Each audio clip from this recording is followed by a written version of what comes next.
And I mean just that, be sure to hit that like button. Sharing is caring. From Law Nation Studios to yours. Let's get it one way or another. Mama said that there will be days literally just like this. If one thing we all adore, something worth dying for. There's nothing but pain. We're stuck in this game, searching for fortune and fame. Cowboys wide receiver options. Yeah. Plus free agency, moves, and draft time. For your mind. Let's get it. Ain't no party like a cowboy party. But what about a Law Nation's groove from my studios to yours? It's all Pickens, baby. Not slim, but hey, it is for what it is. 5, 4, 3, 2, and let's get it. Ready? Running from it. Destiny arrives all the same. Now it's here. What should I say? Come on, baby.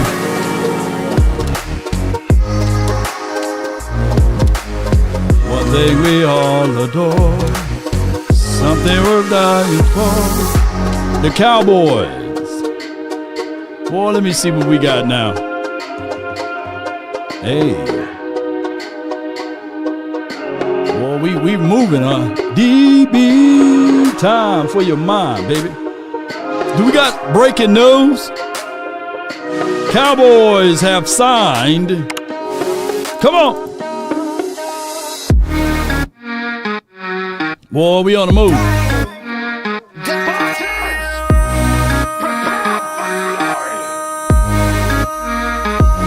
I can't even go live, and then we got some breaking news. Well.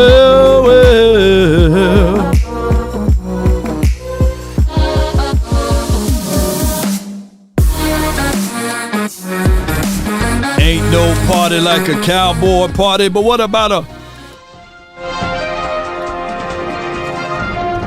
breaking news? The Cowboys done signed hey, Derion Kendricks to a 1-year contract deal, and we're going to pull up this particular situation and get things going. We're going to talk, of course, about the Pickens conversation as well. But before we dive into that, I think he had about 2 INTs last season. Let me pull up his stat sheet and what he is. He is a cornerback. Shout out to him. He's only 25 years young. He was drafted in the 6th round. College, Georgia. Ooh-wee. Boy, y'all better watch out. Yeah. But with that being said, he game played last season was about 14, right? And he had 4 tackle solos and 2 INTs. The year before that, for the Los Angeles Rams, he had 1. So we're going to look into what the contract detail is all about, but shout out to him for being signed with the Dallas Cowboys. Look, what I said earlier this past week was about, hey, we may not make big splashes in the free agency, but we got a lot of holes, and we have holes in different areas of this team. So the best place to do is make sure you can fit and fill all of those holes that can identify with your identity, right, of what you trying to do with the Christian Parker administration. So what Derion Kendrick will bring to the table is more of the same of what he likes to do. So when you go into the draft, you don't have to worry about reaching for a guy. Now, just because you got Kendricks doesn't mean that you're going to overlook Mansour Delane. Doesn't mean that you're going to overlook Avion Terrell or, to a degree, Jamad McCoy. But what this dude brings to the table, by the way, if you somehow, some shape, form, or fashion draft a Jamad McCoy, you don't have to rely on him week 1, week 2. You get what I'm saying? So this type of traction is a good situation. Can't wait to see this kid out there on the field. He's going to be out there at Oxnard. Let's see what he can do. And the Cowboys, by doing these collective moves, collectively speaking, is what we need to see out here. I get it. It may not be a splash and you're going to say, hey, man, look at this move. Everybody, we done got the second coming of Derion and them. No, but it is a situation where you got more solid pieces, right? I don't think that there was a player on our team last season that had multiple INTs outside of maybe a ball bounced a certain way and hit the hands of my guy, Donovan Wilson. I think he was the only guy that had multitudes of INTs, I believe. But we got somebody now they're going to fit the mold in what the Cowboys are trying to do. And that is good news, Cowboy Nation. It may not be great news, but it ain't bad news, at least, you know. And now we got some good news. The Cowboys with Derion Kendrick. Right? Come on with it. You know. So that's a good situation for us all together. As we continue to talk about this, as the room fill up, do me a huge favor. And I mean just that, a big favor, if you can. Hit that like button. Hype me up. Hype me up. You know, there's HBU button. So hit that button too. I know I haven't been live for a minute, and I know that you guys have been questioning the situation of what the Cowboys doing. What are they doing with this whole situation with Jackson Smith and Jigba? What the Cowboys going to do with the news of the linebacker room? Are we going to get the other guys that we kind of looked at, the Bobby Wags of the world? Or what's the other guy that people were saying that we should go out there and look and get? Oh, Jordan, right? Brooks. So all of those pieces can really happen. But there will be this, write this down. There's always the free agency after the draft too. You heard that? There's always the free agency after the draft. So once we get things moving and we got a little bit on our stomach right now, then when it's time to transfer after the draft, if we can still be big players during that time frame, that will help out the bottom line, you know, and it will help us out collectively. Cowboy Nation, shout out to you, Rico. Shout out to you, Lance. Shout out to you, C-Pen. Appreciate y'all so much. Little backstory, this past weekend, took the kids to the water park. Shout out to Great Wolf Lodge and all what they were able to do to provide the necessary things. And also this past weekend, we had a book to come out for Malik Hooker. He does his own poetry, and he did a great job. It was shoulder to shoulder in the building that we was in. And I really appreciate all of you guys for being parts of this conversation to help elevate the nation. So with that being said, Jeremy says, hope everyone is having a great day. So far, hope all of you all well today also. Shout out to you. All right, so now that we got things moving and now that we got things going, where are y'all? Where are y'all with this type of news of the, I guess we're going to call him DK, you know, because since we're doing all of the initials here, with the Derion Kendricks. Where are you guys with that? Are you guys excited that the Cowboys at least moving something? Shout out to you, Perry Locke. What's good with you? What's good with you, man? Thank you for jumping in. We do add after the draft. Yes, see, because here's the thing. Here's the thing. Oh, I forgot to check and see how much money we have over here. Let me see. Over the cap. Let's see what we got here. Let me log in right quick. Y'all bear with me. Up, down, left, right. A, B, select, start. And we're going to go over the cap. And we're going to check and see what they got going on with that. Big Coop says, depth signings. Yes, indeed. It's all depth purposes right here. So when you look back at it, $14 is still what we have here. Maybe it's going to cost us $2 to sign this kid, and we'll have 12. And so far, the Titans are in the Cap Bowl winning right now, and the Commanders in second place. All right, so what do this mean, Cowboy Nation? Where do we go at from here? Well, the most important thing that we must do is, from this aspect, is that What was our issue last year? Can anybody explain what was our issue last year? Was our issue primarily on offense or defense? Was our issue primarily on offense or defense? Can y'all help a brother out with that? Huh? Can y'all put that down in the chat? Where was we? You know what I'm saying? Cowboys wide receivers, you know? Or was it primarily the defense? Where we at, ladies and gentlemen? While I pull this up. Oh, my gosh, boy. Yeah. I didn't know he got swag, too. This little kid got swag. I can't wait to see all of this. Defense, period. Yeah. So defense, get out the way, all right? Let's pull up Twitter. I'm going to pull it up blindly. Let's pull it up Twitter. All right, we're going to go here. Oh, boy, got swag, man. Look at that swag, boy.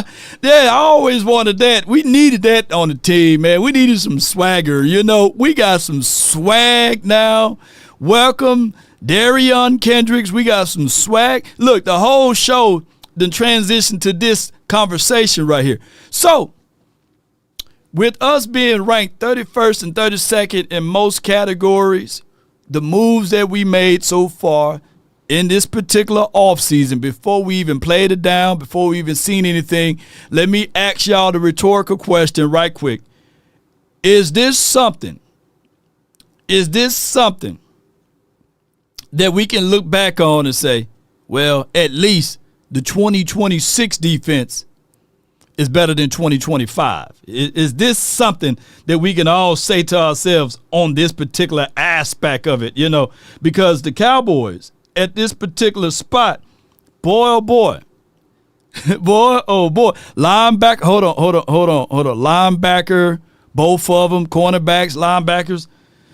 Hey, it is for what it is, baby. As they say, let's not fool ourselves. You know, how much money Jerry made off of the oil crisis, man, about $250 million. I don't know. You know, Jerry printing money, man. Shoot, by the time we his age, he probably owned half of Texas, you know. D in the chat says we are better. Dude sporting the Mr. T starter kick. Yeah. Yes, indeed. Let's go back to the shout out to Sanjay. Jerry got enough money to pay Pickens. We got all money, baby. Yes, we do. Speaking of Pickens,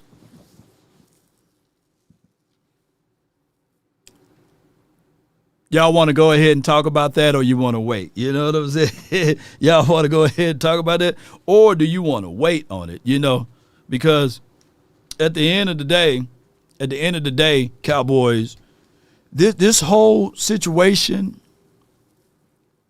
with GP, it didn't change at all. The market is the market, is what I'm trying to lament to everyone, is that regardless of the situation, the market will always be the market. And regardless of whether or not he wanted to negotiate it, if he didn't want to negotiate, the longer you wait, what the market tends to do in those spots, from quarterbacks to wide receivers to DBs, the market tends to still do this number. The market tends to still rise, right? So the longer you wait, the more you're going to have to pay. When George Pickens got here, I get the whole notion.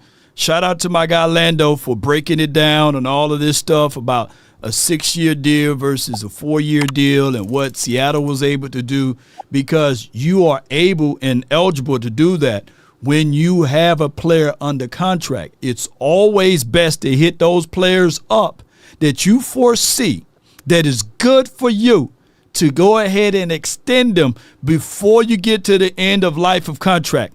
Is that a situation that I made up? No, that's universal. That's unilaterally, speaking. By the way, inflation, Tony Hubbard. Yeah, I gave you guys the story a long time ago, many a moons ago, right, about a friend of mine, worked with the government, got good money, good job, good stability, was planning on moving to Prosper a Little M. The house that he was about to purchase was $580,000.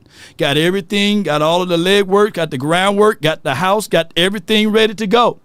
But he decided to wait 1 calendar year.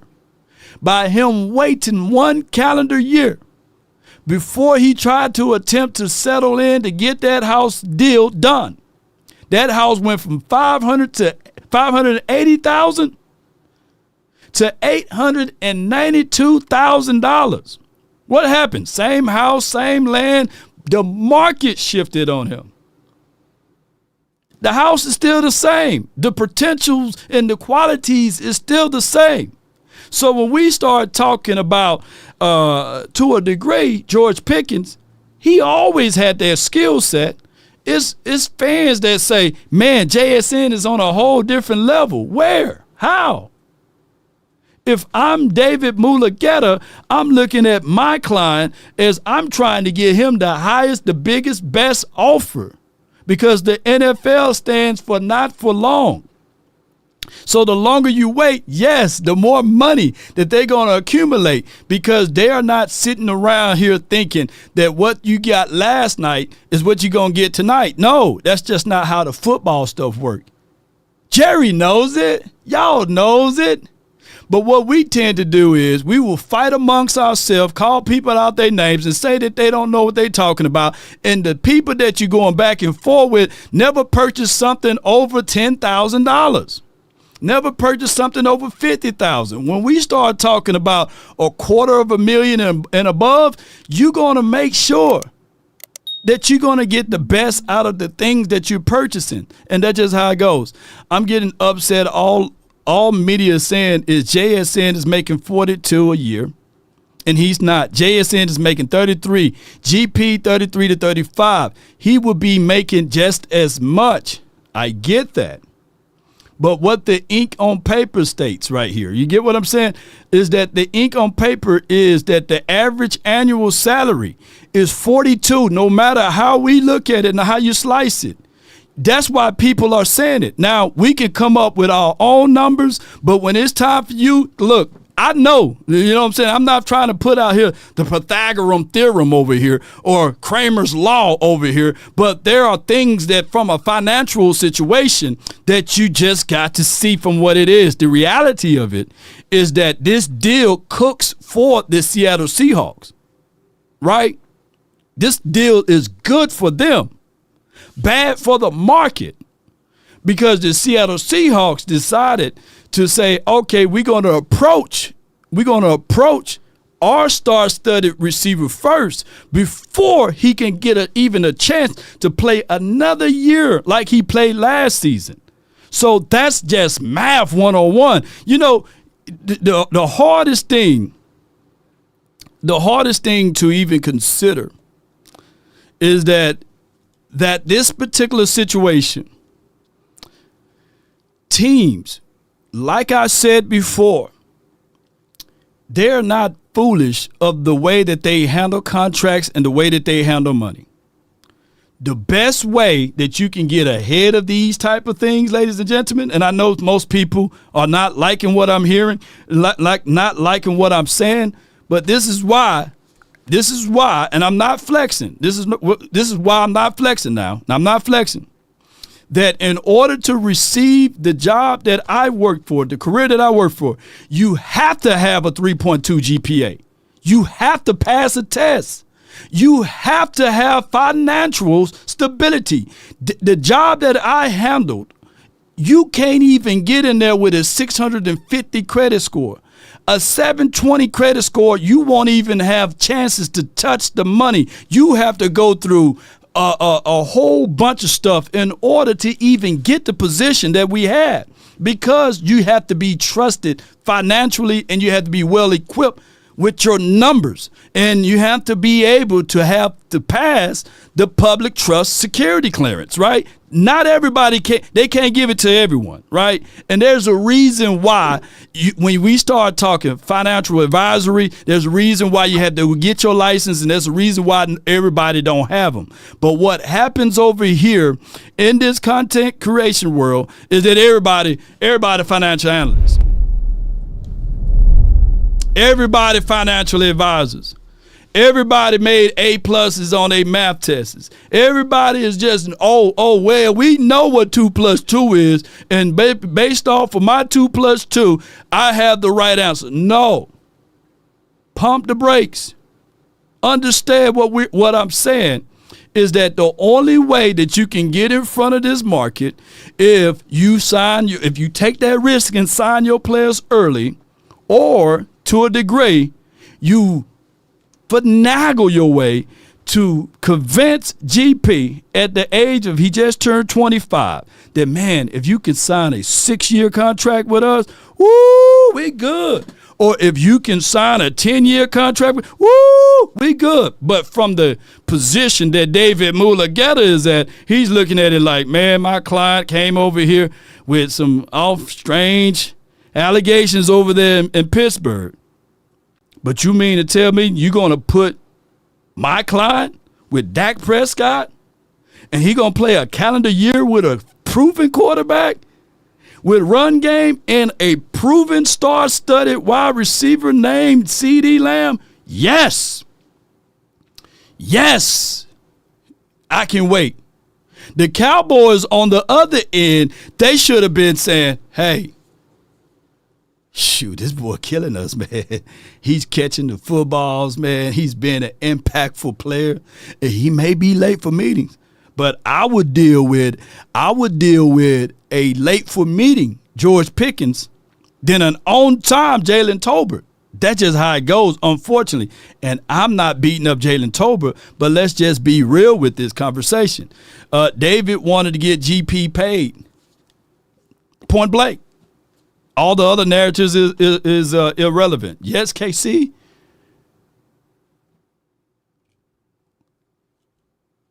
Yes, you're right.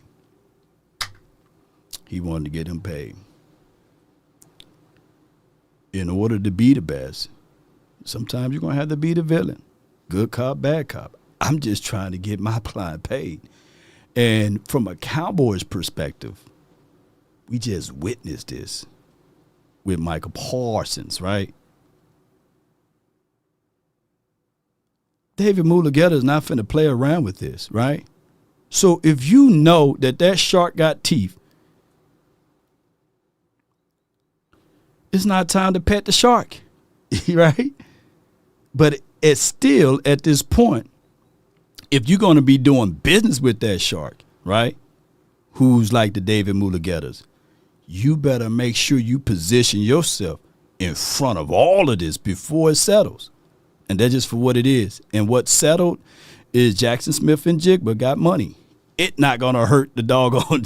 It's not going to hurt them at all, ladies and gentlemen. It's going to. Look, the Seattle Seahawks got 32. They still got money. You know, they got $32 million to spend. The longer you wait, the more you pay. That's just how it goes, unfortunately. And we can go back and forth and say, hey, you know, JSN, he made it to the playoffs. He won a Super Bowl. GP don't have those type of things on his resume. Your playoff wins and your Super Bowl, unfortunately, doesn't determine the amount of money that you can get on the open market. Now, not to beat up the Cowboys, though. Not to beat them up. Let me listen to my guy right here on his thoughts. And shout out to Lando. Be sure to check him out. You think Jackson Smith and Jigba's new contract is $42.5 million APY, and you think that George Pickens can now not possibly be a Cowboy long-term as a result of it. Not entirely correct. Okay, here's what we have to factor in. 2 extra years remaining on his rookie contract. The 4th year, valued at about $5 million, and the 5th year option, estimated at about $23 million. All right, so what you do is you take the 4-year, $168 million extension with 120 in total guarantees, and then you add that to the 4th and the 5th year option that the Seahawks just exercised. Okay, so it's now a 6-year contract with $196 million in total value. When you divide 196 divided by 6, you get what? $32.5 million. All right. So that's the privilege and that's the honor of doing business while you still have a contract. And that's the good thing when you're talking about extending one, right? So when Pickens, he don't have a contract for the foreseeable future. So therefore, the only thing that the Cowboys got collectively, and shout out to my guy on Daddy Duty, yes, indeed, I know the feeling. The only thing that Pickens got leverage on is his past performance in future potentials. His past performance from last year, write that down, and his future potentials. The contract of it is that the Cowboys put a franchise tag on him for $28 million. A $28 million contract for 1 year cost more, believe it or not, than a $100 million contract that's spread out over 3 years, technically speaking, or than a 2-year contract of 40. Why? Because the $28 million, you can't prorate it, you can't spread it, you can't even put things in it to hide it. You're going to have to take that $28 million hit on the chin.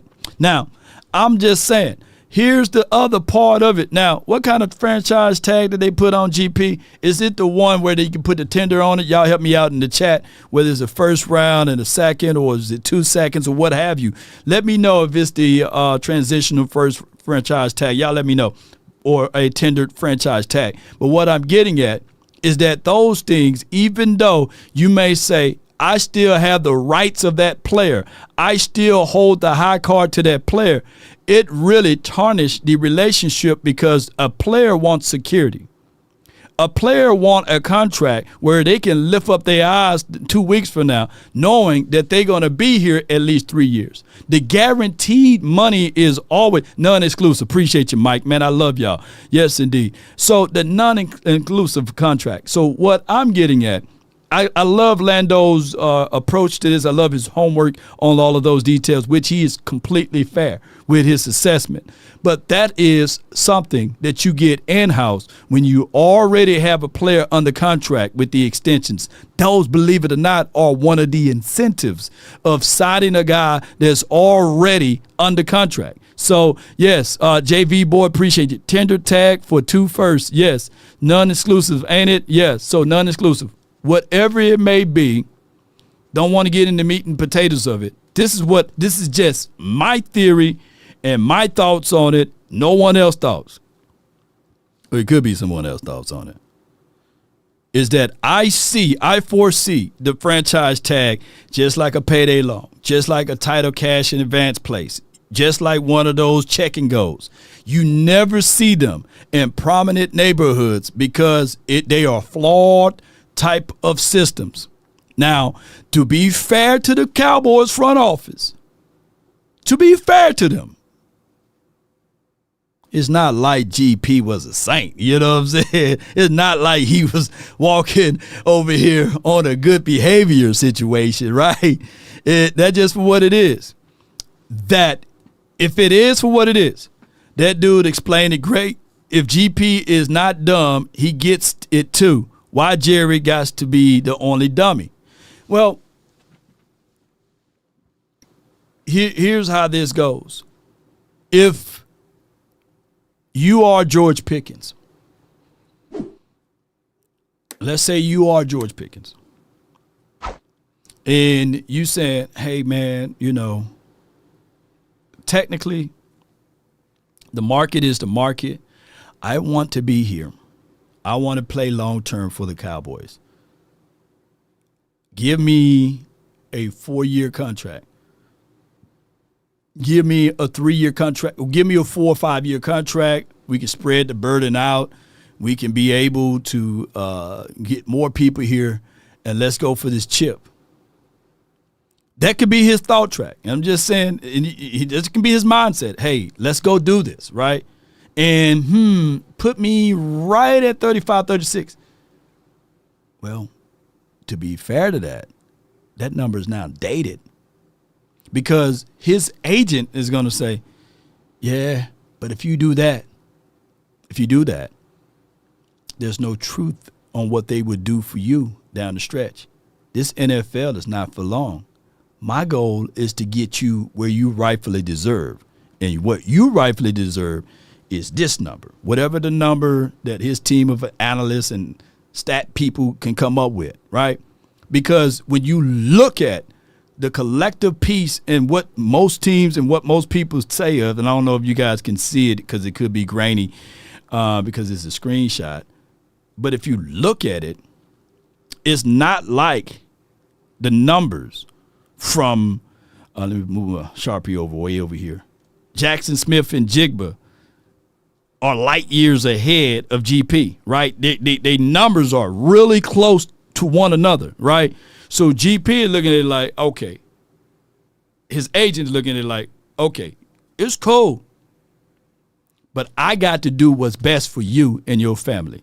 And I do not want you to play on a franchise tag. Historically speaking, nobody under David Mulugheta's team played under the franchise tag. 2 is that I got to let you know the bad things of taking this type of deal. I've seen you all turn on an Osa just like that. Osa just got an $80-something million contract. Is he on the team? No.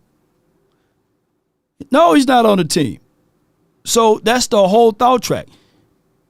GP, will he be on the team 3-4 years from now? If we change this or if that goes crazy, those are things that the agency got to do. And it's just like if you going in and you talking to the police, and if you talking and you in that interrogation room, and they saying, hey, we saw you on camera, man. We saw you out there on that street. Can you confirm that that's you? And you say, yeah, man, I was there. And you speaking without your attorney present, they put you in the slams for something that you agreed that you didn't even or was aware that this was going on. So the agent supposed to be able to let you know, hey, do not talk to these folks until I get there. And that's what happened, believe it or not, with Micah. Micah thought that he can go straight to Jerry and go in there, chest out, mindset, hey, whatever deal it is, I'm going with it. I can do this all by myself. And the agent tapped him on the shoulder and said, hey, my job is to let you know that there's a snake hole right there and there's a pitfall there. And I got to give you the best money available. Now, was that the best move? To me, I can see it. He looked kind of miserable with that $47 million.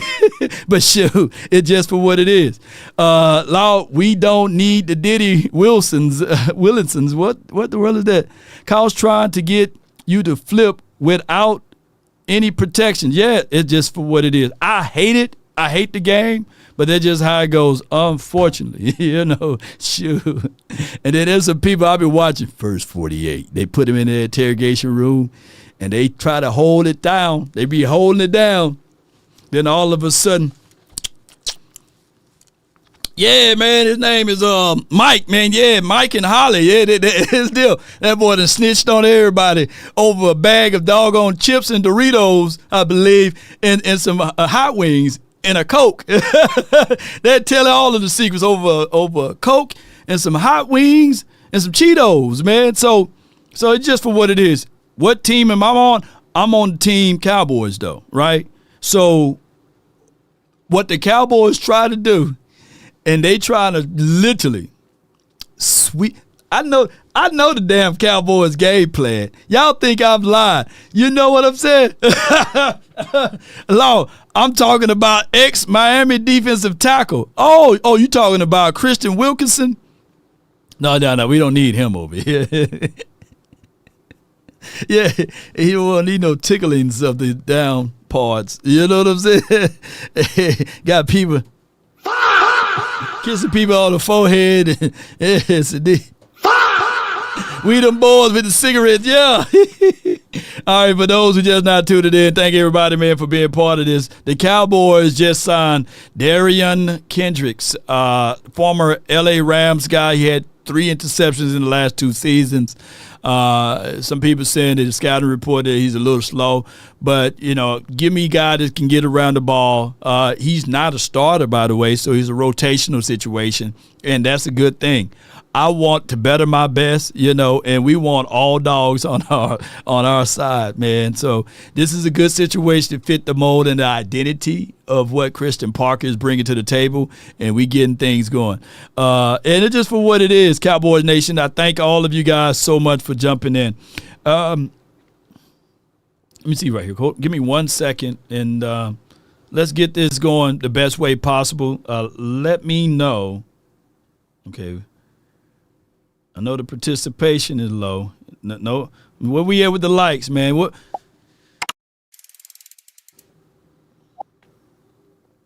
Yeah, man. I thought y'all liked me, man. Boy, I tell you, man. I thought we'd have some people in here, man. What, y'all still on vacation? I know I was on a mini vacation, but man, come on, man. Hit that like button. Shame. Shame. Man, if I was on a network, we'd have had about 10 commercials right about now, man. It's commercial free right now, man. And y'all hit that like button, man. Y'all share this content. Y'all support a brother the best way possible, man. Come on, man. I ain't too proud to beg. Come on. At least get the 300 folks up in here, man. Sharing is caring. Shame. Yes, indeed. JV Boy said, y'all hawk smash the like button. Get them likes up, man. I get it. Y'all tired of me talking. Y'all want me to just go. You know what I'm saying? CP developed a few Temu players. Judah, hey, redemption. All I can say is the Temu better? Well, it's subject to change right now. If it's something that I got to say, is it better? Are these Temu players better than what we had last season?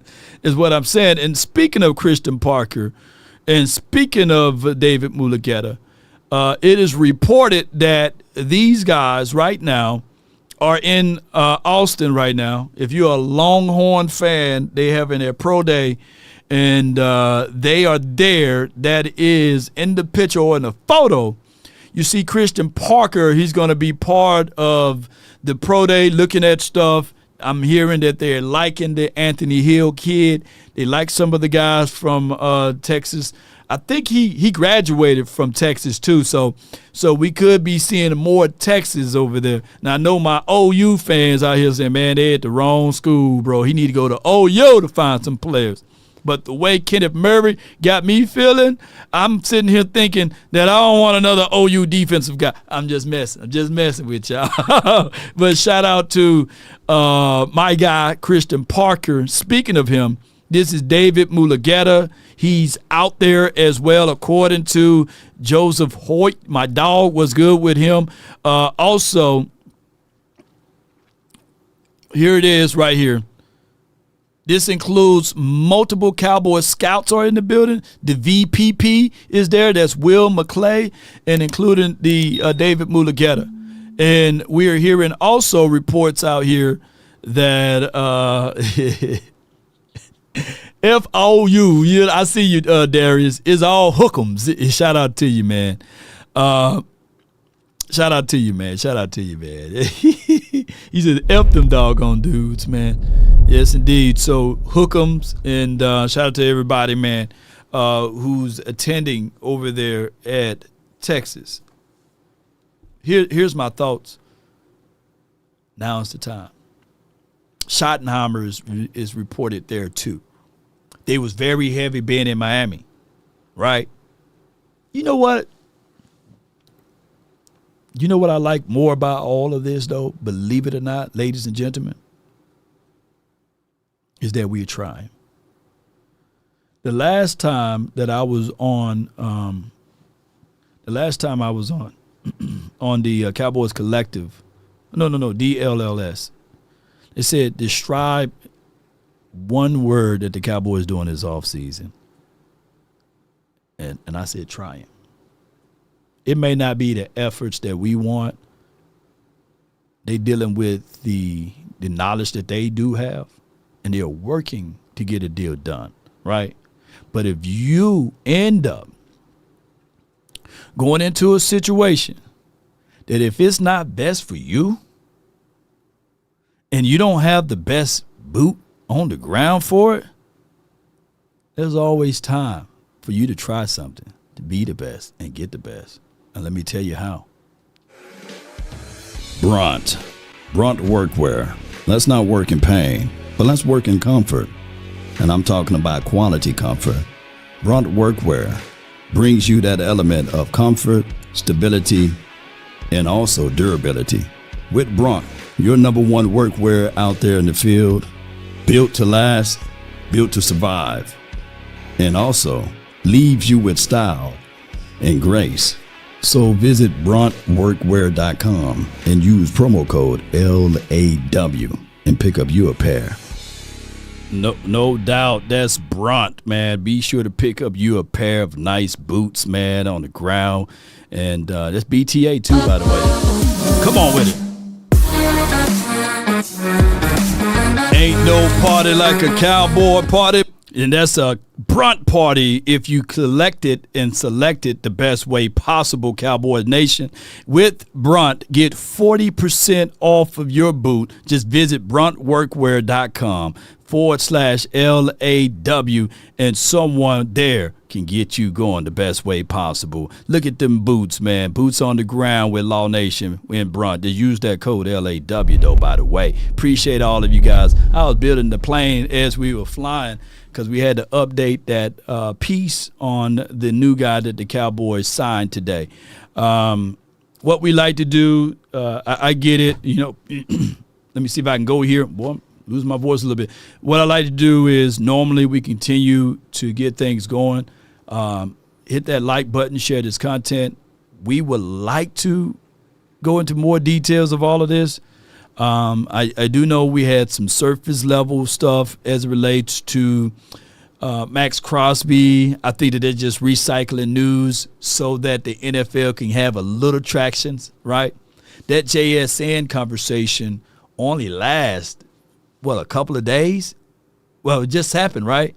So the JSN situation is only good for spark for the Cowboys. They ain't really talking about other stuff right now. Everything is about the Dallas Cowboys. We are the blood, the Bohemian Grove, the Skull and Bones, the Tartarians, all of the other stuff of the NFL. The NFL do not move unless the Cowboys move. And now the Cowboys are in a situation whereas it's linked to every conversation that come out about GP and his contract. Will he stay or will he go? Will he be this or will he be that? It's so many things to contextualize with the Dallas Cowboys now because everybody using our name. You know what I'm saying? And that's just how it goes from there. And we're going to get things going. Let me see what topic matter I'm going to pull up because I wanted to share. Let me see. Boom. Let me see what he say right here. Boom.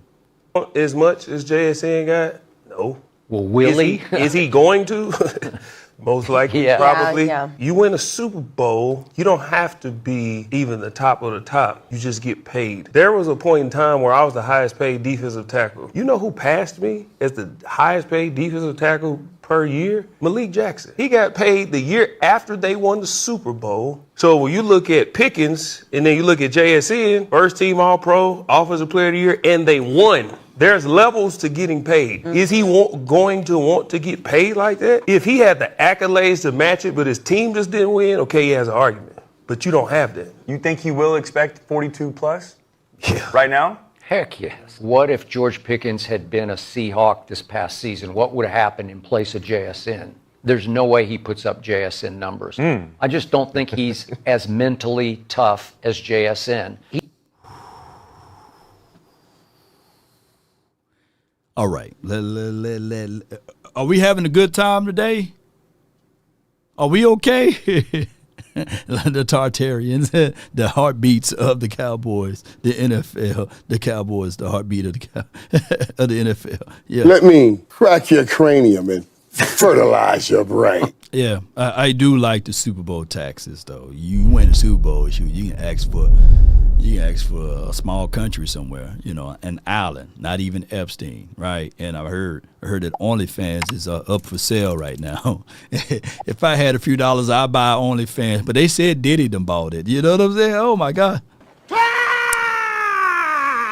I definitely don't agree with Skip Bayless on that because two different types of wide receivers. JSN, you can put them anywhere on the field. I think that even though that they had a new quarterback there, it was the same system ran the entire years that he's been there. He was going into his third year last season, right? So this is his fourth year. Like, those numbers are nice. But you got to also, and let me ask y'all this. If I were to pick up CD Lamb and put him in Seattle with JSN, do you think JSN still have 1,700 yards? No, it's going to be some, hey, Lamb is going to get some time. Not to take away from Kupp or whoever else that was there in Seattle land, right? So Seattle, he was the only star, right? My guy GP had to split it. I'm like, I'm going to split some attractions. And what I liked about Seattle Seahawks is that they can go under the radar. Days that they had down days, you didn't see all of that. And granted, I'm not saying, because Seattle only lost, 3 or 4 games last season, right? So you talking about a whole different world when you had the number 1 scoring defense in the National Football League, right? You get more chances with your offense with the ball because they had more turnovers, right? And they didn't have to get sporadic and scary when they had the ball. They didn't have to get ultra conservative too. And I'm using this as a big if, and don't shank me with the butter knife, ladies and gentlemen. I know y'all gonna still say, man, y'all still, we still blow, law, you know what I'm saying? We still blow because we got 4, But I have to say this.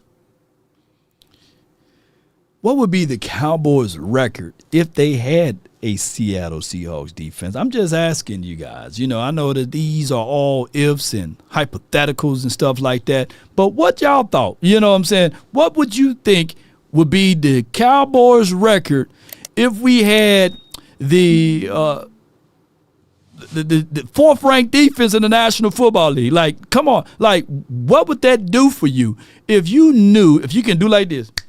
You keep your offense. They keep their offense. They have our defense, and we have their defense. What would that be? What would that look like if we had the 4th-ranked defense? Don't y'all know how crazy that is? Let me circle B Sharpie law again.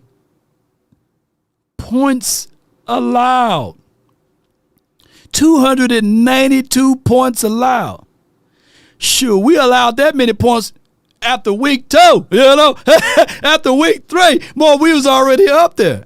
Don't y'all know how good your offense can be? If you had this type of comfortability. Now, I'm just saying 14-3 record, that's crazy. Shout out to him. I'm not taking away from Sam Darnold. If y'all want to say Sam Darnold is better than Dak Prescott this year, or forever, then you can have that. Remember, I'm not finna fight you guys. Whatever y'all believe it, I'm going to take that and say, okay, you right.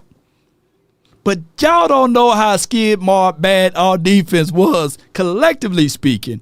And to add to points scored, these jokers were 3rd ranked in points scored. So that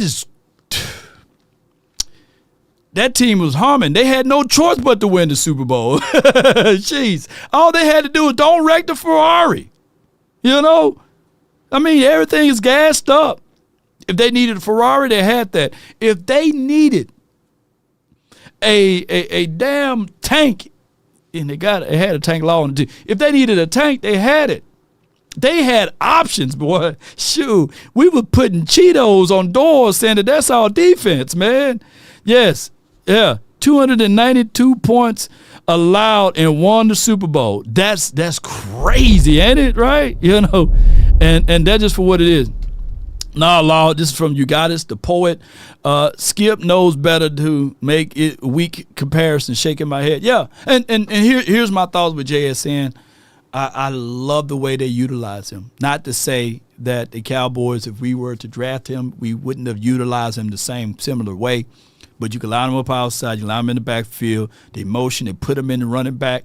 They put JSN, who is a nice route runner, routing people up everywhere on the field, with the comfort of knowing, baby, if we don't get this first down, that's okay. Our defense gonna harm. We didn't have that. Like, we literally said, hey, y'all ever seen have y'all ever seen what's that guy, Finesse 2 Time? And he was just talking about stuff that he went through in life, and he'd just be doing waffle, no sir. Ramen noodles, no sauce. You know what I'm saying? Cowboys, no defense. That's how we were. Jeez. We'll put up 30 points, and the opposing team would put up 35. You know, if we put up 50, the opposing team would put up 51. That's just how it was all season. And for us to contextualize it, for us to powder milk, you know what? From this JV boy, I'm gonna make me some damn drops with him in there. Finesse 2 times. Yes indeed. That joker crazy as hell, ain't it? So that's just how I look at it. I agree with their points on the whole situation and scenario of what you expect from George Pickens. But let me ask y'all, noodles, no packet. Yeah. That joke will be gone. Weed, no paper. Weed, no backwood. Just weed. That joke will just chop up weed and just eat them like vitamins. A lot of people would tell you Sam is better. Yeah, he going off with them drugs. Finesse is finessing, but let me quit talking before he send me to Beaumont. It is for what it is, and shout out to all of the people out there that support Finesse 2 times or 3 times or 5 times or 6 times, a lot of times. Let me hear what Brian Broader said about this one. Bear with me. Trying my best to see where I would put George Pickens when it comes to the salary. Well, I reached out to my gang of 7 because I never ever believed that George Pickens was going to get Jamar Chase money. I was kind of thinking, could he get Justin Jefferson money at 35? And I was thinking, nah. Then CeeDee Lamb at 34. I was like, I don't see Dallas going over 34 for this guy. So I was trying to think of where I would put him. And I asked my guys, if you had to take DK Metcalf, Wilson, and Pickens, kind of rank those guys of who you would pay that you would want. Hey, can I interject? Shout out to the mighty Brian Broaders and Crowd Media. Even though they don't like me, man, they don't invite me to the cookout. That's okay. You know what I'm saying? I'm the outside child, man. Nobody want to work with Law no more. You know what I'm saying? That's just okay. That's okay, man. I'm gonna be salty to this day because you don't reach out to me week 1 and y'all don't really rock with me, and that's okay. That's okay. Not everybody. I guess I'm an acquired taste over here. I'm on the outside looking in. I guess I'm the villain. You know what I'm saying? But what I'm gonna say is that overall, the Cowboys, when you think about it, if it was the choice for me, for my Cowboys, I like Garrett Wilson. From a Cowboys aesthetics, I can roll with Garrett Wilson. I like DK Metcalf. Shout out to my Mississippi boy. And on top of that, I get the George Pickens. It's so many volatile moments with him that I like the aspect that we need that dog in him, out there on the field. But at the end of the day, it is for what it is when you start talking about the fact that Garrett Wilson versus all of those boys. Garrett Wilson is a product of having a terrible organization, because we know organization matter. And on top of that, unfortunately, no quarterback. That's the only thing. Garrett, we missing quality football by him being slapped up over there. You know, we're not seeing the full potential. Wow. To a point, I would add in another player, but, you know, we're going to keep it moving from here. Yeah. To have. And I made sure I talked to a couple of teams that had needs at wide receiver. One of my guys said, I'd rather have Wilson. I said, factoring in the character, Pickens is last. Metcalf is the worst of the three. Yeah. Obviously, all three, though, are good players, though. My other guy, wide receiver, needy team. My guy here said, I'd want Pickens. I said, well, then rank them for me. He says, Pickens, Wilson, Metcalf is how he would say. This could play well to Dallas if everybody out there feels like that regardless if George Pickens goes out there and has another great year, maybe they just don't want the headache of George Pickens. I say headache. I mean, maybe they're thinking he's a headache, but in reality. Yeah, you said what I was gonna say, GB.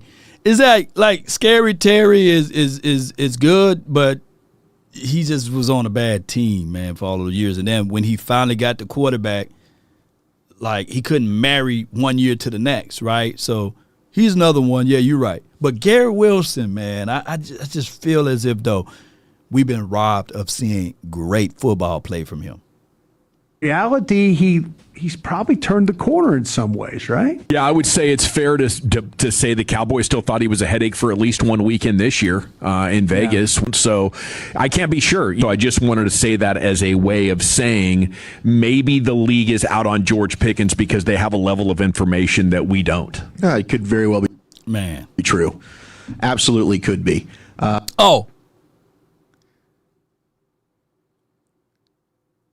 Have y'all heard George Pickens, out of all of the diva wide receivers that ever put on silver and blue?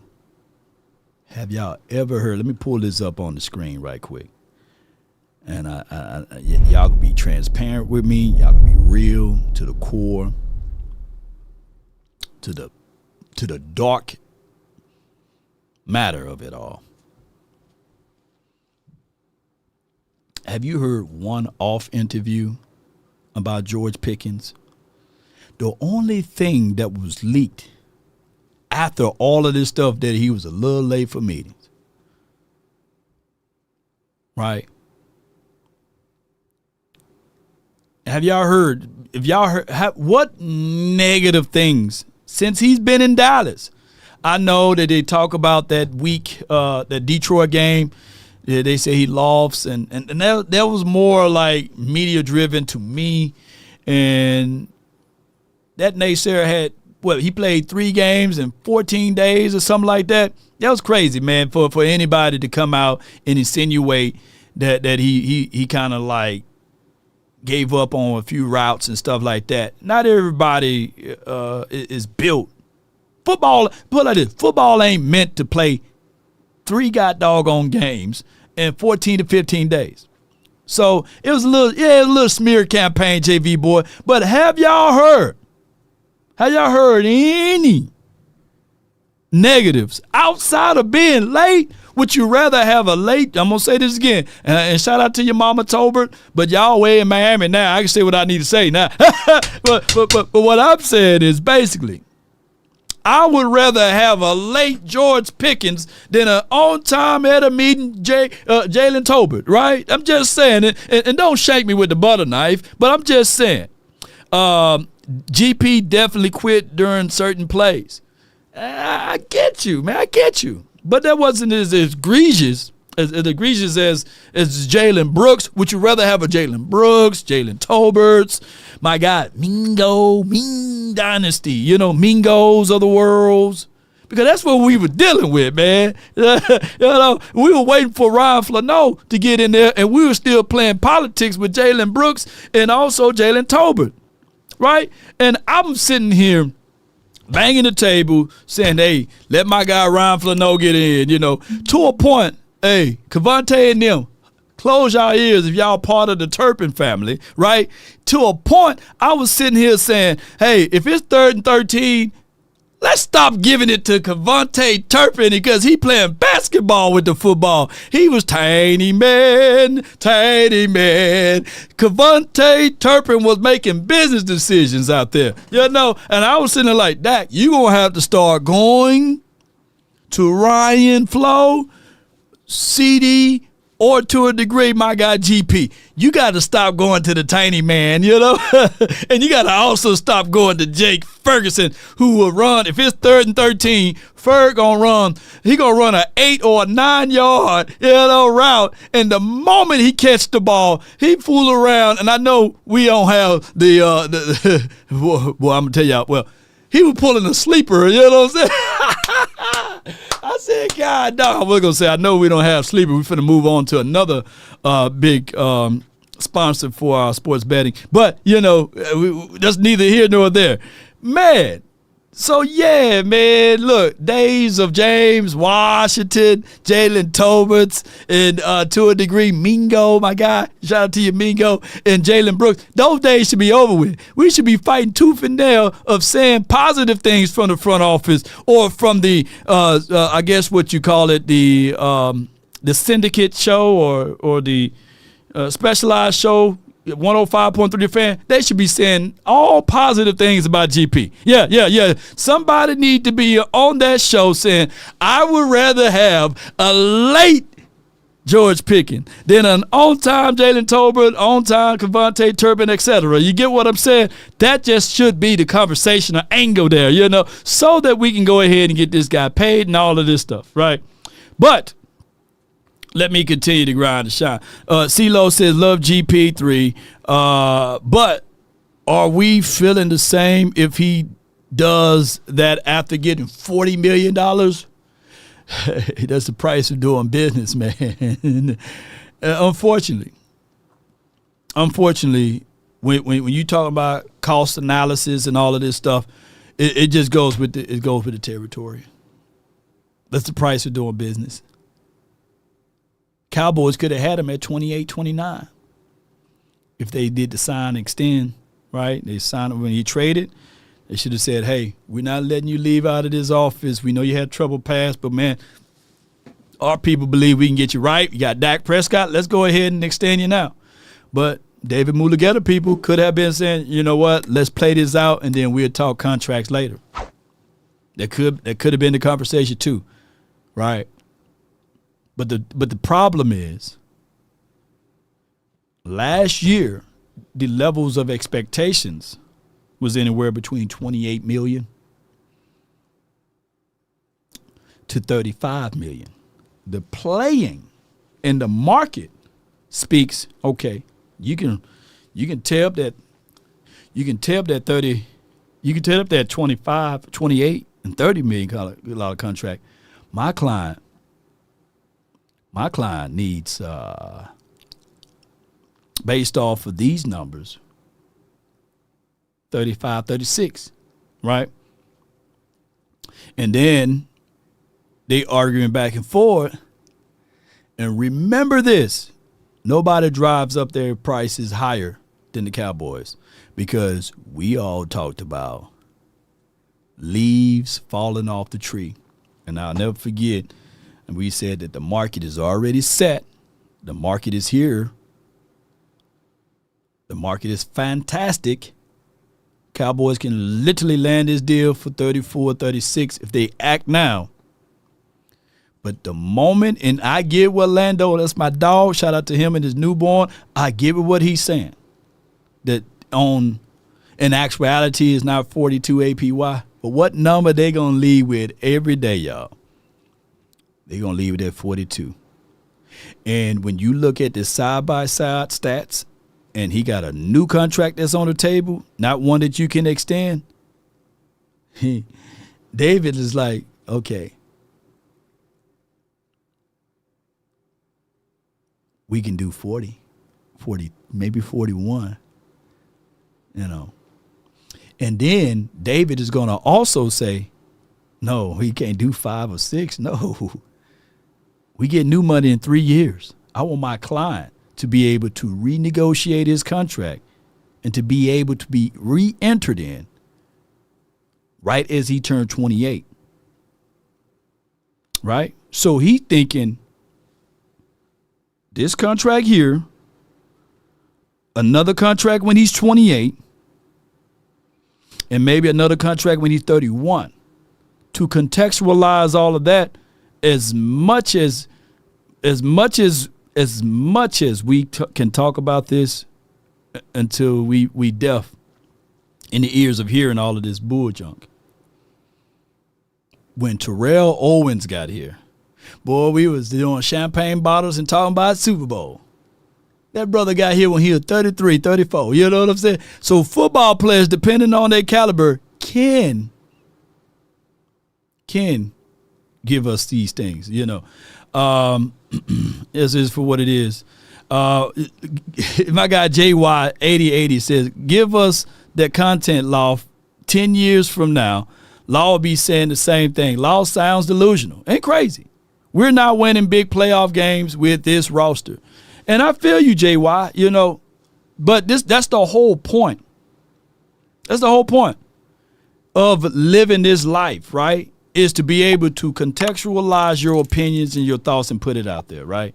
I remember, I'm from Mississippi. Old folks say, man, it's the end of the times, man, the end times. Boy, y'all generation is the end times. Well, have y'all seen this new generation?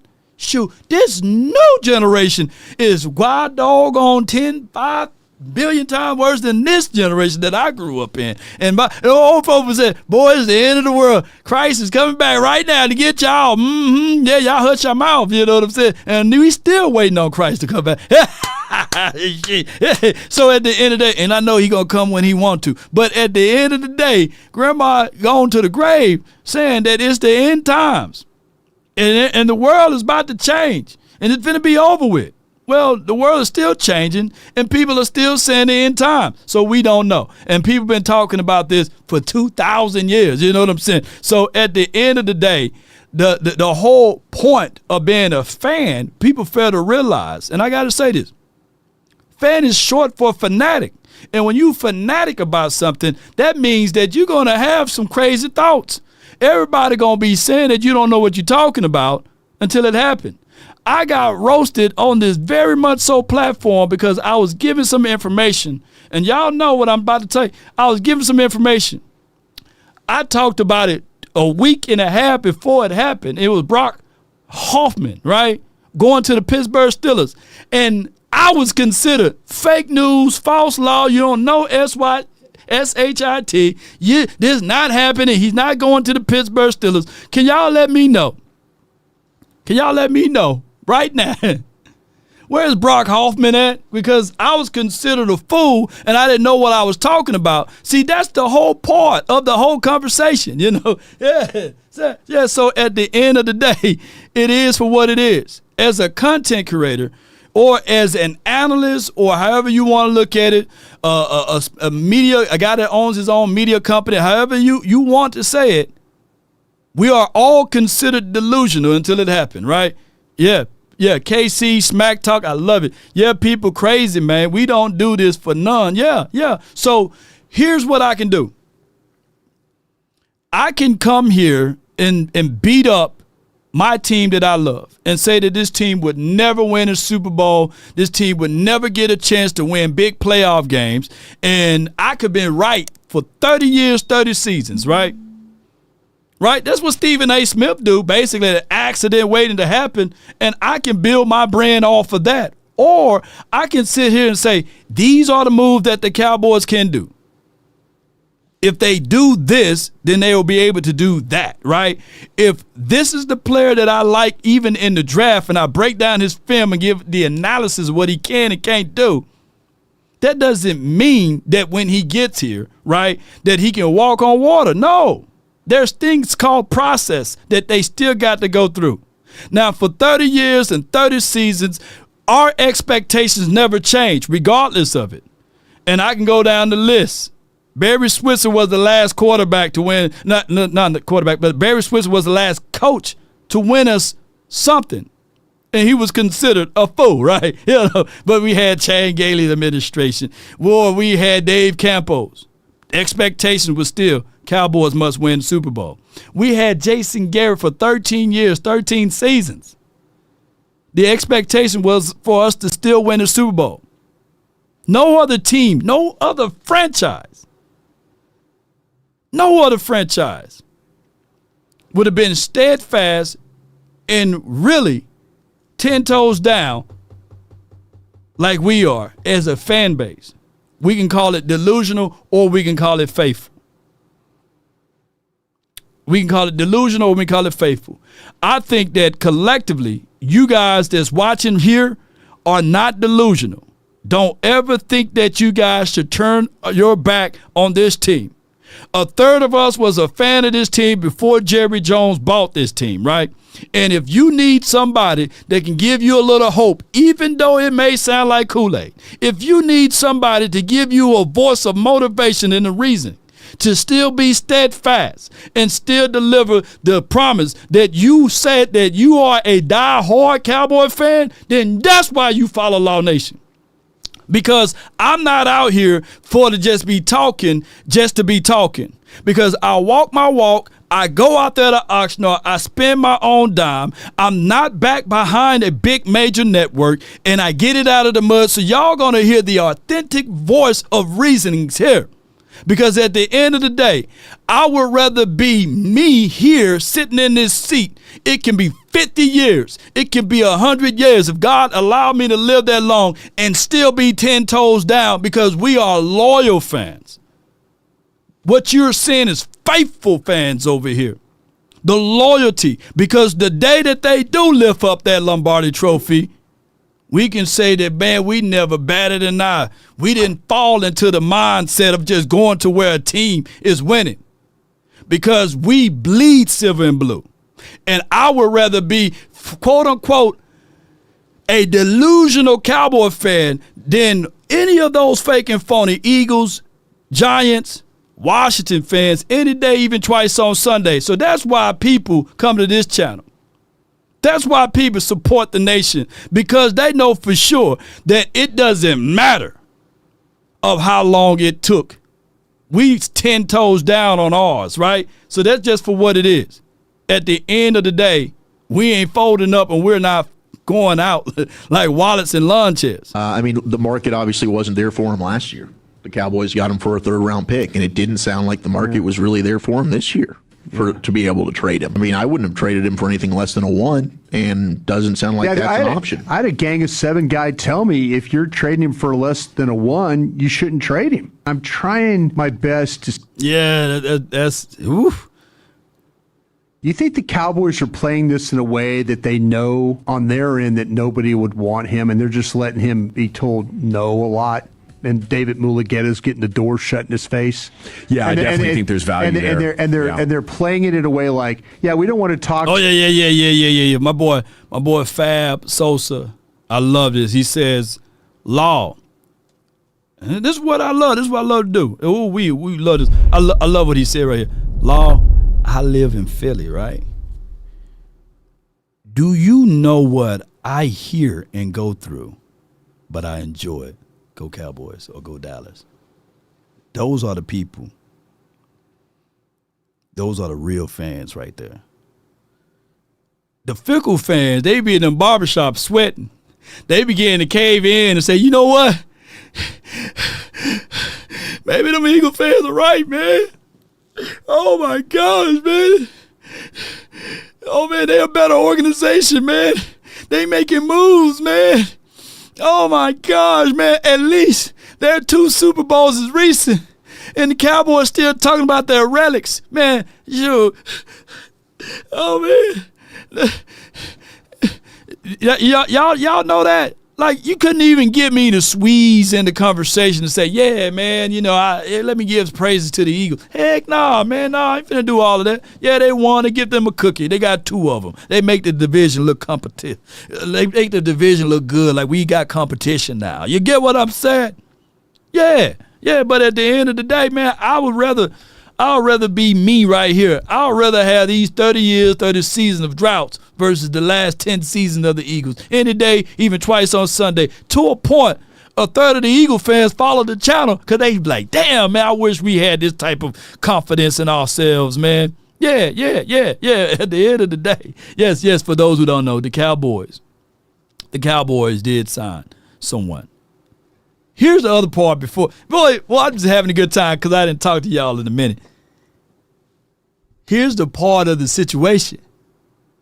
Man, come on, man. We know we got big egos here, man. Jerry Jones, edging God out of the whole conversation. That's what ego stands for. We understand, like we know our problems for the last 30 years, 30 seasons. We got a meddling owner, right? You got an owner that want to do it his way or the highway, right? I get all of that. I understand it. We can see that it is for what it is. But in totality, we understand what's going on, Hey, 30 years, 30 seasons, we can talk about, man, the Cowboys haven't done anything since they got rid of basically Jimmy Johnson and all of that good stuff. We understand that part of it, and Barry Switzer won it with Jimmy People. But 30 years, 30 seasons, I wouldn't trade it for nothing in the world. I tell my brother all the time, man, they were trying to boast and talk. And I said, bro, it's 31 years, 31 season for you.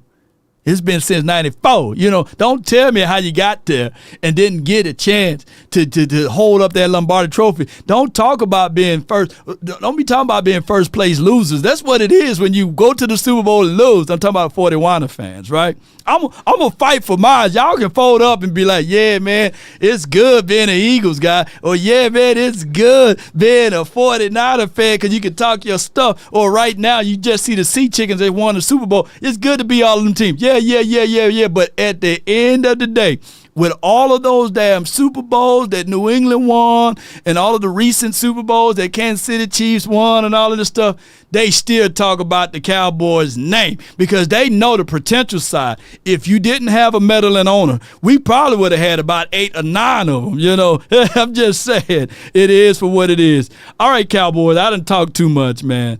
Let's do this. Let's do a quick reset.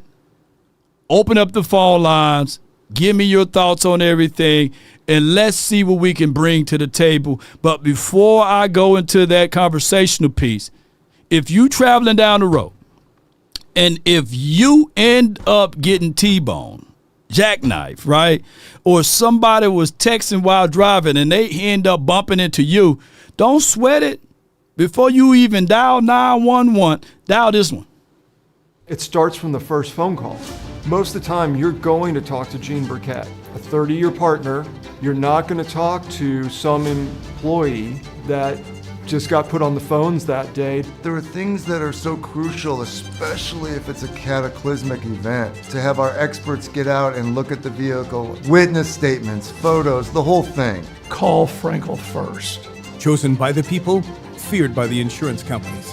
Call Frenkel first. No doubt. That is 214 and every 3 that you can dial, or 817 and every 3 that you can dial. And on top of that, when you call Frenkel & Frenkel personal injury lawyers, they are backed by a combined of 100 years of experiences. That's a lot of years. They are not vampires, but they will fight for you. I don't know if they'll bite for you, but they will fight for you. And on top of that, when you contextualize the fact that Frenkel & Frenkel personal injury lawyers is here in the heart of Dallas, I read a report about 3 million people move to Texas every 3 months. So that's a lot of folks, man. A lot of potholes, too. So, hey, if anything happened out to you on the road, just make sure you reach out to our proud partners, Frenkel & Frenkel personal injury lawyers. All right. My hotline for your mind is 657-390-7391. If you want to jump in on my end, I got from The 214, my God, Darius, you're live on the Nation, presented to you by Frenkel Personal Injury Lawyers. Man, I was having. Can you hear me good? Oh, man, you great, man. You sound good, too, by the way. You good. Yeah. Man, I appreciate it. I wanted to kind of compare notes with you, and I also wanted to make a correction because I know the last time I called, I said I wasn't a big fan of Mansour Delane and Gerard McCoy. Right. And I'm seeing a lot of mock drafts giving us Gerard McCoy. I just wanted to make a correction on my stance on that, and I wanted to compare notes with you, just to see if I saw what you see. And I just kind of wanted to tell you just my opinion on Gerard McCoy. Now, what I will say is that he come now. I don't watch all 22. I'm not going to pay for no subscription. I'm gonna leave that to you or Corrier. I'm gonna leave that to you. So it's just straight off of highlights. You know what I'm saying? I'm pretty good at like judging cornerbacks off of that. But overall, to me, what I see is he's, when y'all say bumper run cornerback, to me he's that 1,000%. He's not really a ball hawk to me, but he's more of a bumper run kind of cornerback. He's not overly handsy to where he'll get a lot of penalties, but he's very like I said, like very physical at the point of contact when it comes to the receiver. His recovery. You kind of got me on this one. Are you going into Mansour Delane, or are you talking about Jamar McCoy? Oh, my bad, Gerard. I'm talking about Gerard right now. Jamar. Yeah. Oh, Jamar. I'm talking about Jamar McCoy right now, not Mansour. Okay. But yeah, me personally, I like Jamar over Mansour Delane. But to me right now, this is kind of what I see with Jamar. He's phenomenal bumper run cornerback. His recovery speed on those in-breaking routes, phenomenal. He's like top of the line as it pertains to that. He's very opportunistic when the ball is in the air. So like if a quarterback makes a mistake, or if you got to ask quarterback and he don't really know what he's doing, he don't really know what the coverage is, what he's seeing, Jamar is very opportunistic, and he's going to make that quarterback pay for that. When it comes to the 50-50 passes, the thing that I like the most about Jamar is that when it comes to the 50-50 passes, he turns into a receiver. He no longer becomes a cornerback. You know how cornerbacks, this is what I hate about cornerbacks. When the ball goes in the air, they panic. They don't know what to do. They just start grabbing and touching and trying to Jamar turns into the receiver. And he's going to 9 times out of 10, he's going to catch that ball. Right. Phenomenal skills as it pertains to those 50-50 passes. My last 2 points on Jamar is that I think he's going to be an even better pro than he was a college player. And last but not least, he's a dog. Oh yeah. When you see how he get busy, that boy get busy, and he gonna let you know about it. I'm talking about when you say dog mentality, that's him to a T. Now I want to know what your perspective is on Jamar. Hey, just to echo what you're saying, yes, what you saw on tape is exactly it was presented with his skill set. His redirect ability, his recovery speed is there. He keeps the opposition inside the cylinder, and he can play off man too. So you do have that flexibility with him. You got moxie. He have some speed. We will know. Maybe somebody can let me know when Tennessee Pro Day will be, and if he can run, I just need to see the flipping of the hips and the change of COD. If I can see, I don't really give a dog about 40 times. If I can see him change the direction smoothly, then I'm drafting him. I'm drafting him with my first pick, if depending on the board. I have him as the best cornerback out of this draft. Now, with that being said, Mansour, he did run a good 40 time, right? And he did. What was his 40? 4.38 something, Damn. Yeah, it's a good 40 time, and I like Mansour Delane. I like his skill set. I like his moxie too. You got to have confidence as a defensive back, right? And when you look at it, if he fool around and get here, regardless of these DBs, I trust Ryan Smitty and I trust Christian Parker to get these boys going, right? And that's the main thing. We just got to get the body in the building, right? We can talk about the shortcomings that they may have had in college, but I think that regardless, this is the perfect draft for CP because this is a DB-led draft or, in general, cornerback and safety type of draft. So I'm good with it. Now, I do think, if we get Jermod and we pair him up with Savon and Deron Bland and with the other safeties that we got, I think that the Cowboys can have one of the best secondaries in the league. Yeah. You pair all them together with the expertise of Christian Parker, that's going to be nasty. That's going to be right up there with the Houston Texans, And I hate to say it, but the Eagles as well. Eagles got like a nice little secondary. Yeah. If I'm being completely honest, you know what I'm saying? Yeah.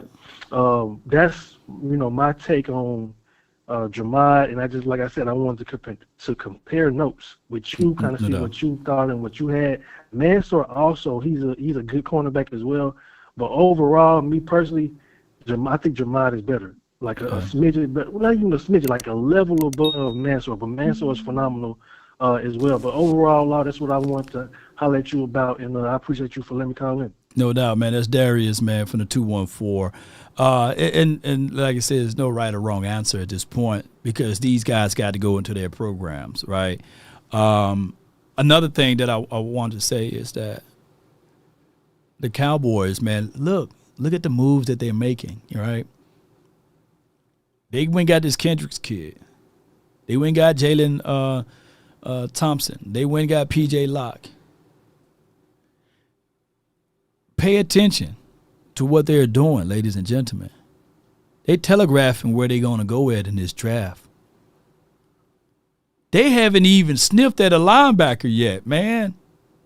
They're holding out on his linebacker. Maybe, just maybe, edge rusher too. Those are the two things that they might just go right on in on this draft. Not to say that they're going to dismiss Mansour Delane or to a degree Jamad McCoy or Avion Terrell, Colton Hood, however you have your rankings on your board as it relates to cornerback. But everything is kind of like funneling down to the linebackers or edge rushers. And I'm okay with it. As long as you have a plan. Those who fail to plan what? Plan to fail. So that's just for what it is. Unfortunate. Kobe Durant. Yeah. Dramatic. So everything is kind of like funneling it down to a linebackers or to an edge rushers. And this is not a big, heavy edge rusher draft.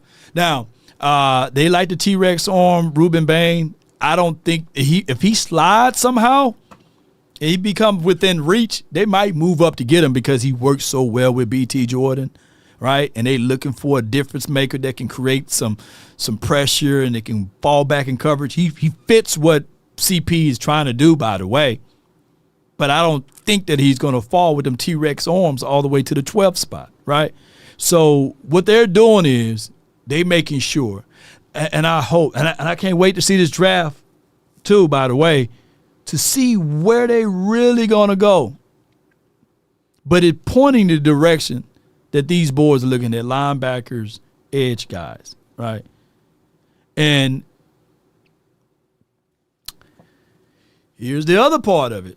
You might not like it, but sometimes you can get talked into, man, it's such a deep draft class in the DBs. We can find a Keontae Scott, deep down. We can go get a D'Angelo Pons in the later rounds, right? You can talk yourself into maybe moving up into like the 4th round or willing and dealing with your 3rd round draft pick to get one of these guys, right? Down the stretch and not get the premium stuff like the Mansours and the Jamads and the Terrells. Sometimes you can psych yourself into that too.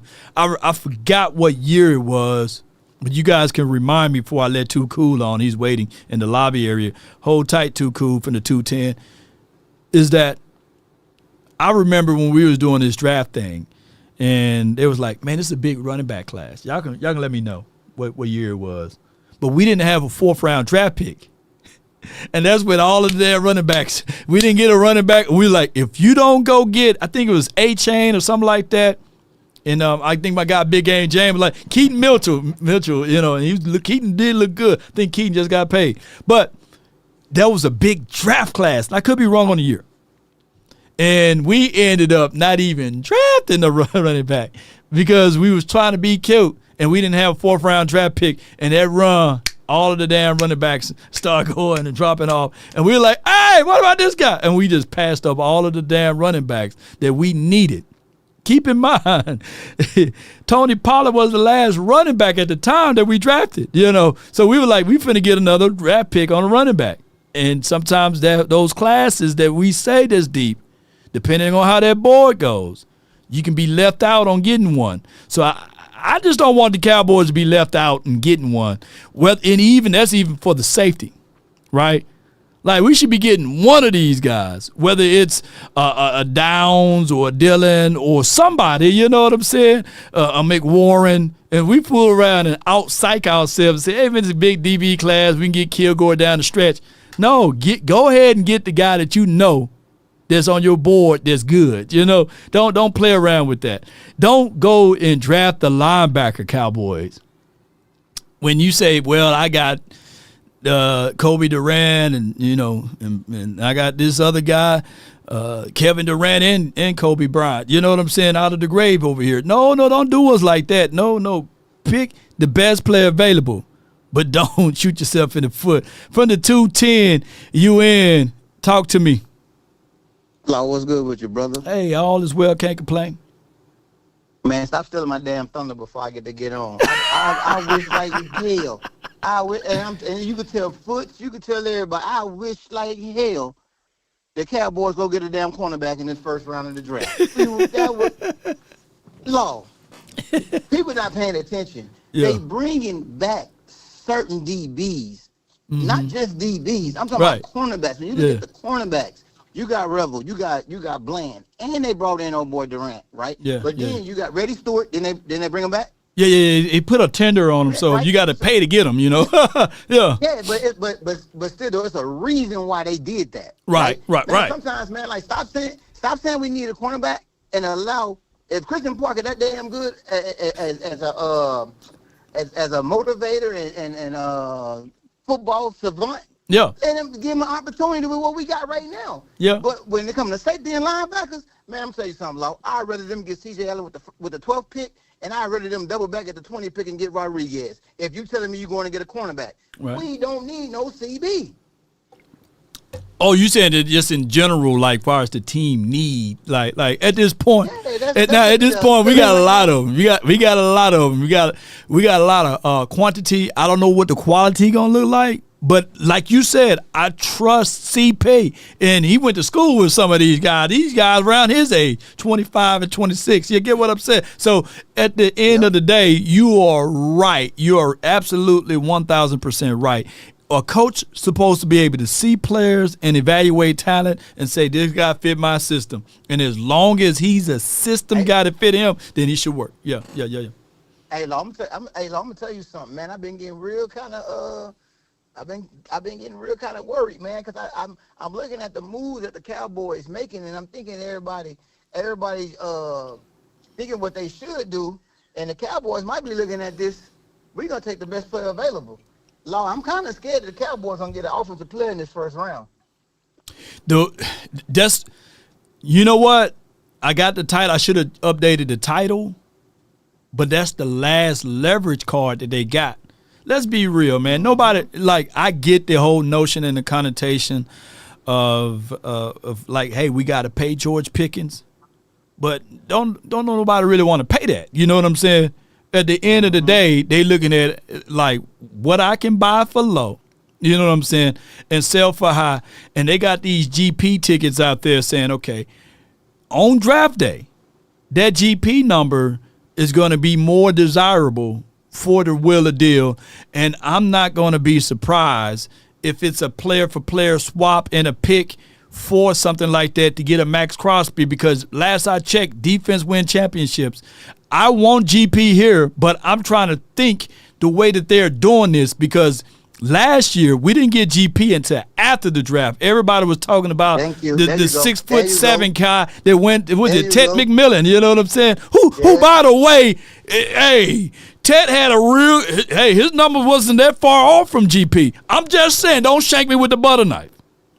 Go ahead. But for a third pick though, that's a great pickup. Right. What people don't understand is that man's 24 years old, about to be 25. Right. So when you take that third pick and you trade for him, and then you get the return on investment that you got right now, I can say you got a whole lot of something back. Yeah. You traded $40 and got $1 million back damn now right now when you pick up GP, right? Yeah, they're trying to flip it. Yeah. What law? I'm telling you. Listen, I'm like. Everybody keep talking about Bland Ford, give Ford, spend Ford an opportunity. Man, he's still not a surefire tight end. Right. Floyd North, they talking about give him an opportunity. He's still at the surefire bona fide number 3. To me, he ain't proved he number 3. All I'm saying right now, if they go in here and get Sadiq, that boy out of Oregon, don't be surprised. If they go in here and they take Makai Lemon or Tyson, or if Tatum, even if Cardell Tate slip in the draft, do not be surprised because because Tate was never supposed to be in a past 12 pick. But man, that motherfucker, he wound up that 12 pick. Man, I think you got your bona fide number 3.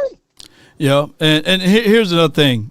We're not saying for those who like GP truthers and want to shoot crazy message at you and I for saying this, but we're just putting out there that there could be a realm of possibilities because a 35, even regardless of how we look at it, 28, 35, 40, $45 million contract for a wide receiver that you can't boldly walk out and say, okay, I can trust him with the keys to the Ferrari, right? Because he's going to bring it back on time. It's still cheaper to go get one of those guys that's in this draft, right? That can probably do good numbers with Dak Prescott mixed in with CeeDee Lamb. So that's all we're saying. And I'm not putting this out there, but if Tet and Lamb was on the team last year, and no offense to Bryce, but Dak is head and shoulders better than him at throwing the ball. I think Ted would have had even more of a better year, than what he exhibit. But go ahead. But it goes back to what you're saying. People got to pay attention to what the Cowboys are doing. Right. Man, you went on and got Gazim Adaraku in there last year in the second round, but he was projected to go first round. Right. You brought back Sam Williams. You traded for Rashawn Gary. Right now, everybody's saying bring back Clowney. That room is only but so big when it comes to defensive ends. Right. So it's a difference between defensive end and an outside linebacker. People need to understand that. You're not putting Rashawn Gary big ass out there as no outside linebacker. Right. He's gonna put his hands in the dirt. He's gonna rush. Now you say outside linebacker. Now I could put what's my man's name? Pause for those out there. What's your man's man? Maris Flower. Mears live out. They put him on outside linebacker, right? Yeah. They gonna give him some peanut butter and some red beans and rice, and they're gonna say, "Hey, man, throw some plantains in there too." No offense to that coach, and we're gonna get him some weight. But what I say though, the reason why I say that though is this: some of y'all gotta pipe down. Like when you say best player available, I'm not gonna sit here and tell y'all. So some of y'all just be wanting to just pick and see and want see something with your eyes and your stomach really can't take it. Caden Proctor, I can make an argument that if Caden Proctor is there at 20, I'll take C.J. Allen. I'll take Caden Proctor over C.J. Allen, right? Because we're looking at it like, we need this, we need that. But the moves that the Cowboys are making right now, they ain't did shit on the offensive side. So I can make an argument that they're going to probably take that 20th pick and probably trade back and take an offensive tackle. Hey. Don't just get your mind ready for that because it's a possibility. 1,000 possibilities, man. You're right, too. Cool. What else you have for the show? That's all I got. That's all, bro. Look, bro. That's all I got. But I just wanted to say, keep doing what you're doing. And I just had to put that out there. I don't want no cornerback. No doubt, man. Appreciate you, man. That's too cool from the 210. Just stay true to your board. Regardless of it. If you have one of those DBs higher on your board, and they fall to you at 12, then you do that, right? Or you hold that spot for ransom. You get on the phone. You got to work. You got to work a little bit, Jerry, or front office, and say, hey, come get it. Come get this spot, because we don't have a second round draft pick, and we got still holes, and we got holes in different areas on this team. So we must do what we need to do in order to get from here to there. You know what I'm saying? All right, I got my brother from another mother, from the 9-2, from 754, I meant to say. Cowboys 92, you're live on the Nation, man. Talk to me. What's up? What's up? It's been a long time. A long time, man. I thought you forgot about me, man. I thought you didn't invite me to the cookout, man. Everybody else get invited to the cookout. Hey, that's how y'all do me, man. I hurt my feelings, man. I hurt last week. I said, y'all didn't give me a call, a text. Y'all didn't think about me. That's okay, man. You know, y'all invite me to the cookout, man. What's good with you, man? Nah, it's just, man, I've been disappointed. I'm a diehard Cowboy, since '92. It's just that I had to recover, man, for this little messed up season we had. Hey, not everybody heal like Wolverine, right? You heal slow. Yeah. I'm tired of seeing it. But what I'm gonna say is, I think the Cowboys, they showing their hand. Those who understand football, they showing their hand. It ain't no secret. Dallas gonna go and get. I believe Bain, he's gonna drop because, like everybody's saying, because it's T-Rex arms, and if he drop, that's gonna be the pick that we're gonna get with our first pick in the draft. And then if that don't go well, they're gonna go best player available, and also no cornerback, man. If we do get a cornerback in the first round, I'm done with LSU cornerback. It's just something about them when they come to the league. They don't live up to the hype they live up to. Wait. Why you gonna do LSU DBU like that, man? You heard of Derek Stingley? I know about Derek Stingley, but I'm just saying, outside of him, think about it. Outside of Derek Stingley, who else did had a great career as an LSU cornerback? Let's just be real. Last time I remember we drafted one, Morris Claiborne. That was many years ago. Call him, man, yeah, I know. They were calling next prime time. No, don't do that. Don't do that. But I'm just saying, we don't LSU cornerbacks, when it definitely fit to us, they don't fit good. That's all I'm saying about that. But if I'm Dallas, I'm going Bain or best player available with the first pick. And you already know who the green dot gonna be. Come on. It's gonna be the guy for what's the name for Georgia, number 3, the Georgia kid, the middle linebacker from Georgia. That's gonna be. He's talking about CJ and them, okay?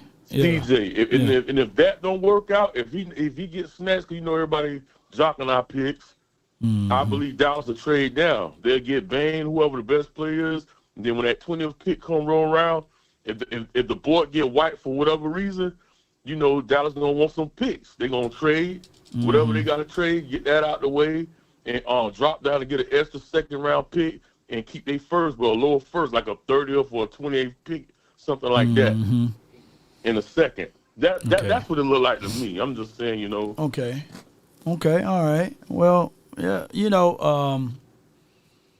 we're definitely, man. I feel you, man. I like CJ. Now it's just me. CJ may be a poor man's Roquan Smith. I like all of what he can do. I like the cerebral parts of it, but at the end of the day, I like that Rodriguez kid, man. You know what I mean? I like Rodriguez, but he like Mexican Lee to me, man. Shoot. I like the way he flies around to the ball. I know he's maybe a little undersized, whatever it may be, whatever knock that he have on him, He a little Zach Tom. He like Zach Tom, like for the Dolphins. Yeah. That's what we play like. He's just a great wrap-up tackler. He's a robot. He don't miss tackles. He make plays on the back end. That's who he remind me of growing up. Man, we need that grit. Man. We need that grit, man. But I appreciate you, man. Thank you so much for calling in, Chief. Don't make it too long of a time like last time, like this time, man. Shoot, come on, man. Hit me up sometime, man. No don't let this happen again, man. Let me hear you say it. Guess what? How about them Cowboys haters? How about them, man? That's my guy, Cowboys 92, man. All right, let me go look at this list of DBs. All right, from LSU. All right, Jalen Mills, Patrick Peterson, Morris Claiborne, Rashad Robertson, Tre'Davious White, Dante Jackson. Dante was good. Drafted second round. Greedy Williams. I think what happened with Greedy, man, there was injuries and stuff. Christian Fulton, he pretty okay. Even though Kevin Joseph went to the where Kevin Jones went to. He went to Kansas. We went to Kentucky or something, where he started off at LSU. Derek Stingley, Cordell float on. Patrick Peterson. So what we did was we had got a bad taste with Morris Claiborne. And hey, it's hard for me to defend Mexican League, boy. It's crazy. Sure. Yes, Mexican League. Let me say this with all due respect to Morris Claiborne. Is that we moved up earth and heaven, man, to get up there because we passed up Luke Kuechly. Jeez. And I know hindsight be 2020 be whooping out, Well, where's she at? Yeah. Yeah. We passed up. Where my guy at? Hold on, where you at? I got to put you in there. We passed up Luke Kuechly. Because we literally, if we'd have just stayed where we at, we could have just drafted Luke Kuechly. Maybe he would have had all of the injuries here. We passed up Stephon Gilmore. That's just how it goes, man. Stephon Gilmore was in that damn draft. When we moved up past Luke. Look how crazy that is. We moved up past Luke Kuechly and passed up Stephon Gilmore to go get Mo Claiborne. Yes, indeed, man. So, I mean, just stay put. I would rather, this is just me, knowing the Cowboys. If I hear like some breaking news and the Cowboys are moving up to go get somebody, I'm nervous. Unless it's a Styles, man, you know what I'm saying? Or unless it's a Caleb Downs to a degree. To a smaller point, it maybe be the T-Rex arms guy or something like that. But I'm still worried if we move up. I would prefer that the Cowboys move back than anything, right? And then whenever we move up. Yeah, on paper. No, hold the wrong button. But yeah, on paper, yeah, we're a better team. You know what I'm saying? But when we do move up, though, there's this unseen thing that I got to tell y'all. The unseen part of it is the simple fact and the notion that we always get Cowboys taxed, right? Like other teams move up, they'll talk about it for that day, and they'll stop talking about it. But if the Cowboys move up, they're going to compare an analysis. They're going to bring up the old wounds, PTSD, or somebody put in the chat about Mo Claiborne. They're going to bring up all of the people that we passed up and these sorts of things. So I would prefer the Cowboys to stay at 12. I think that 12th spot is the sweet spot. We got Michael Parsons out of the 12th spot. We got the other Booker from that 12th spot. So, hey, let's just chill and stay at 12, man. I don't want to. Fab says, look, chill, PTSD. So I just look, man, Look at my African-American over here. Hey, man.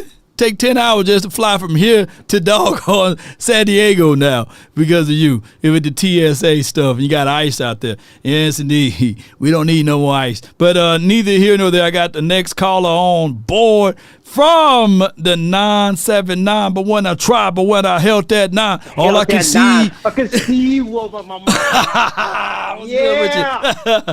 What's good with you, bro? I was gonna have to put a what they call them APBs out for you. Yeah. We ain't heard from you, man. I was about to. Man.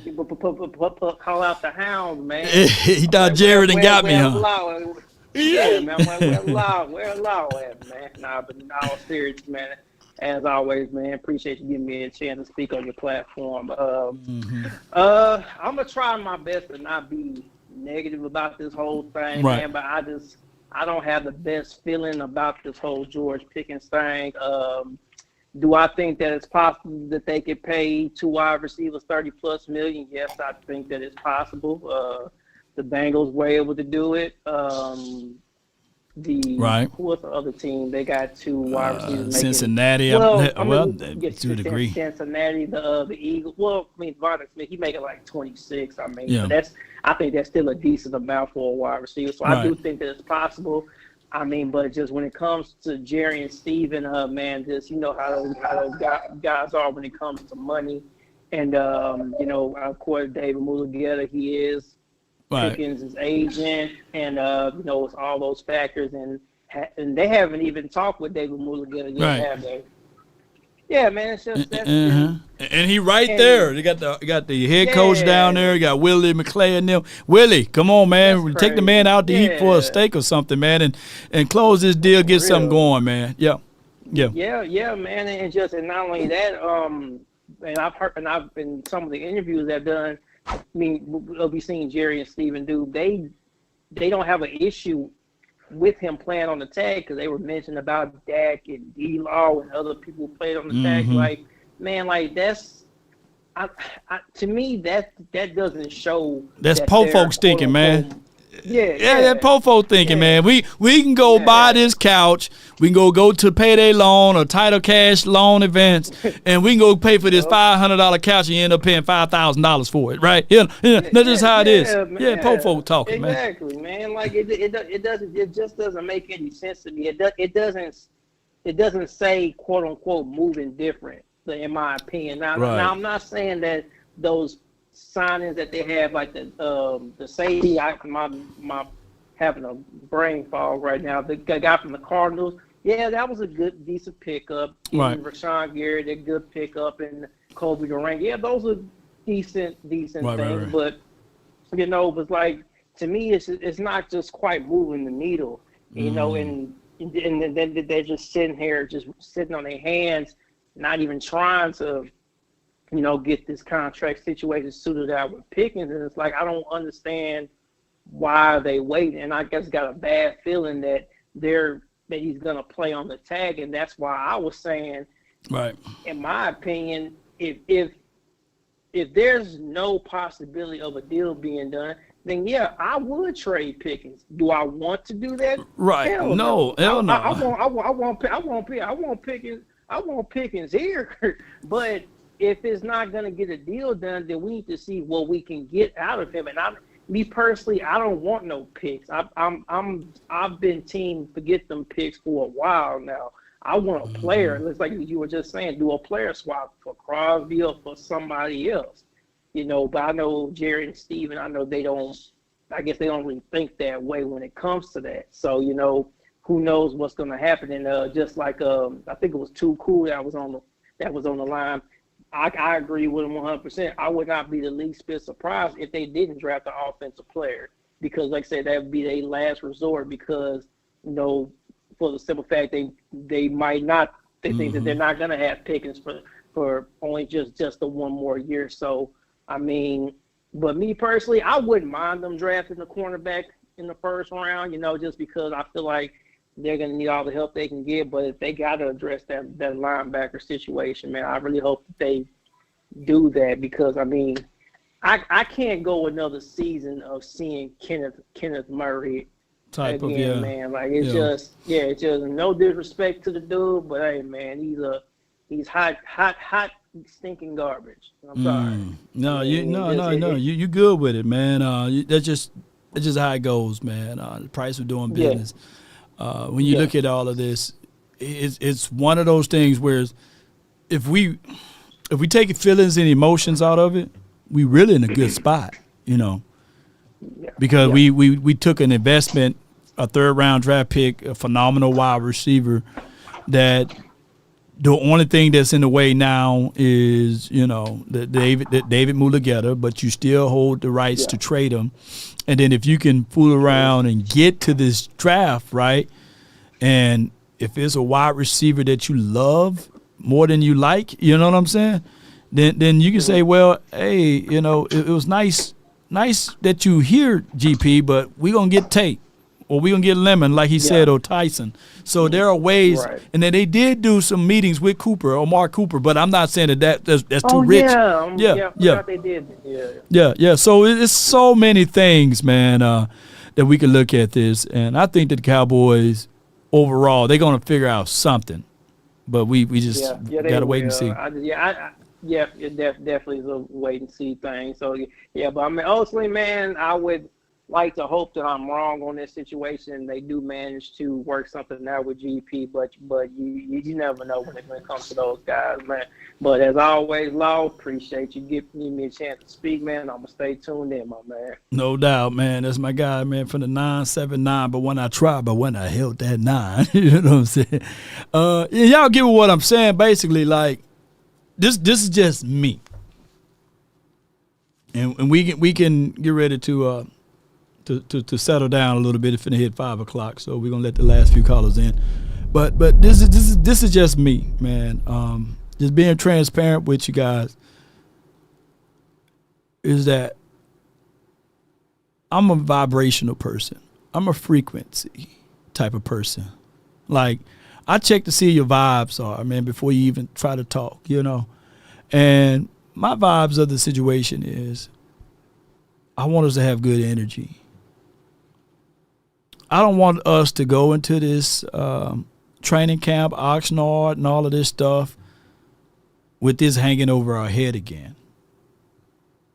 I get it. GP is a phenomenal player. I want him here.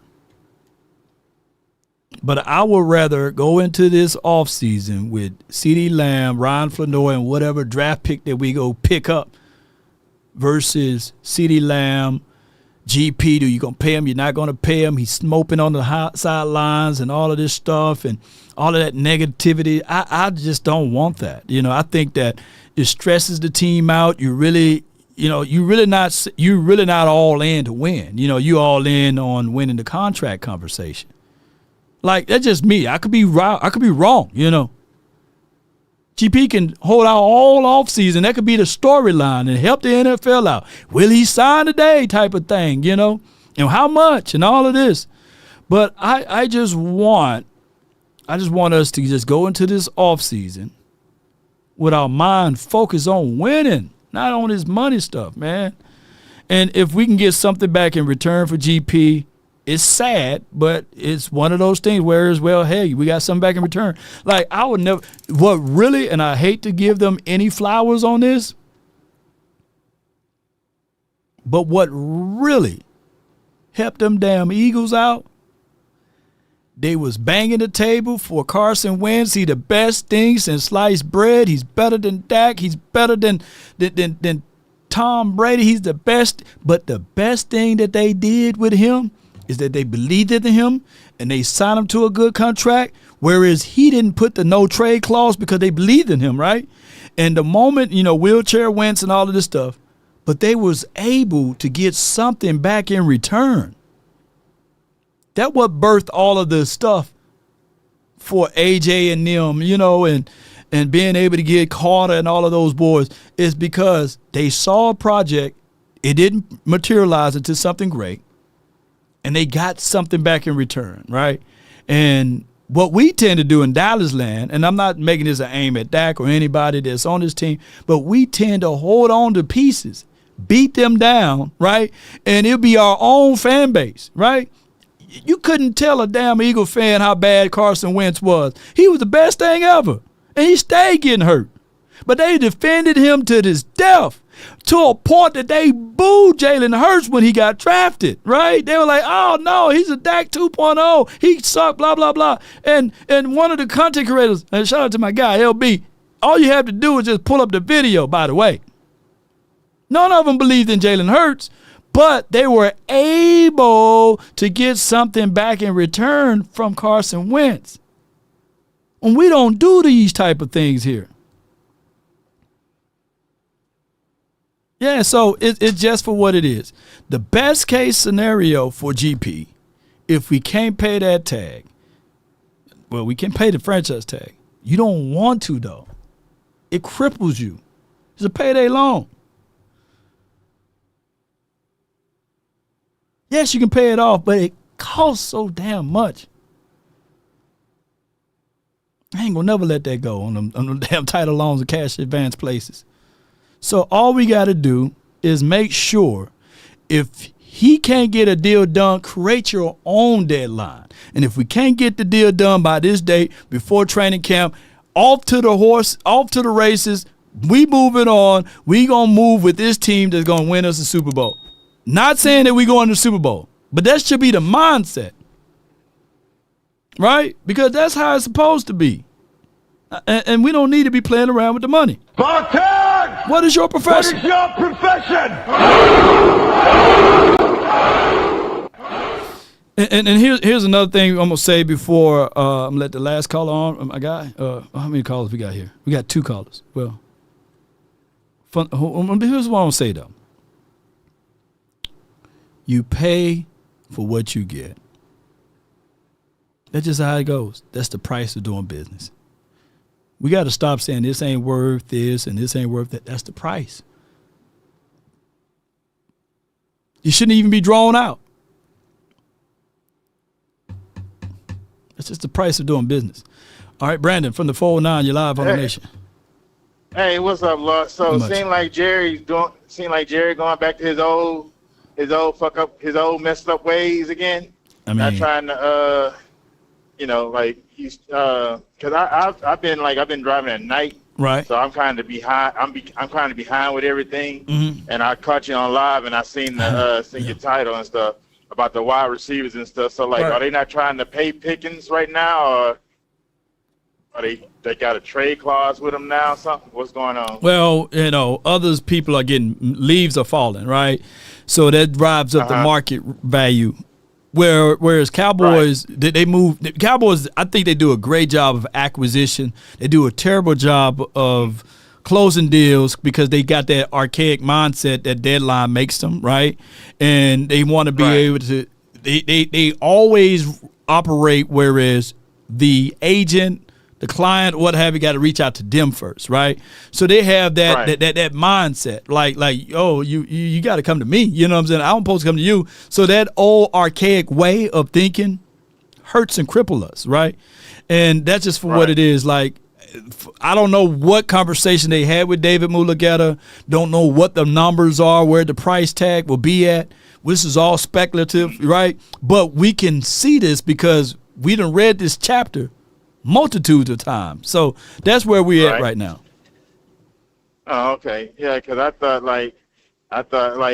if I'm happy with all the moves they made and stuff, and then I understand they put the franchise tag on Pickens and stuff, so, the team that they want and stuff. But I'm like, I would have thought it would have been done by now and stuff, because what was old boy at Seattle and stuff, and that just, his price.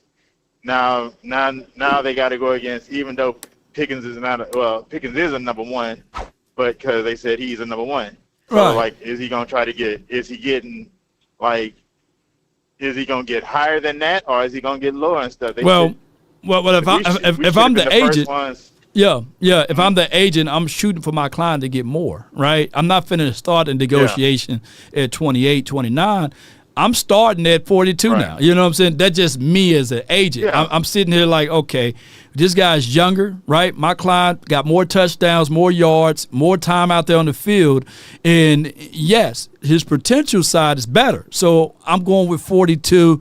Let's see what we can work at from here, And even though I get the notion that that's an extension of a 6-year deal versus an end-of-life contract. So, so that's why.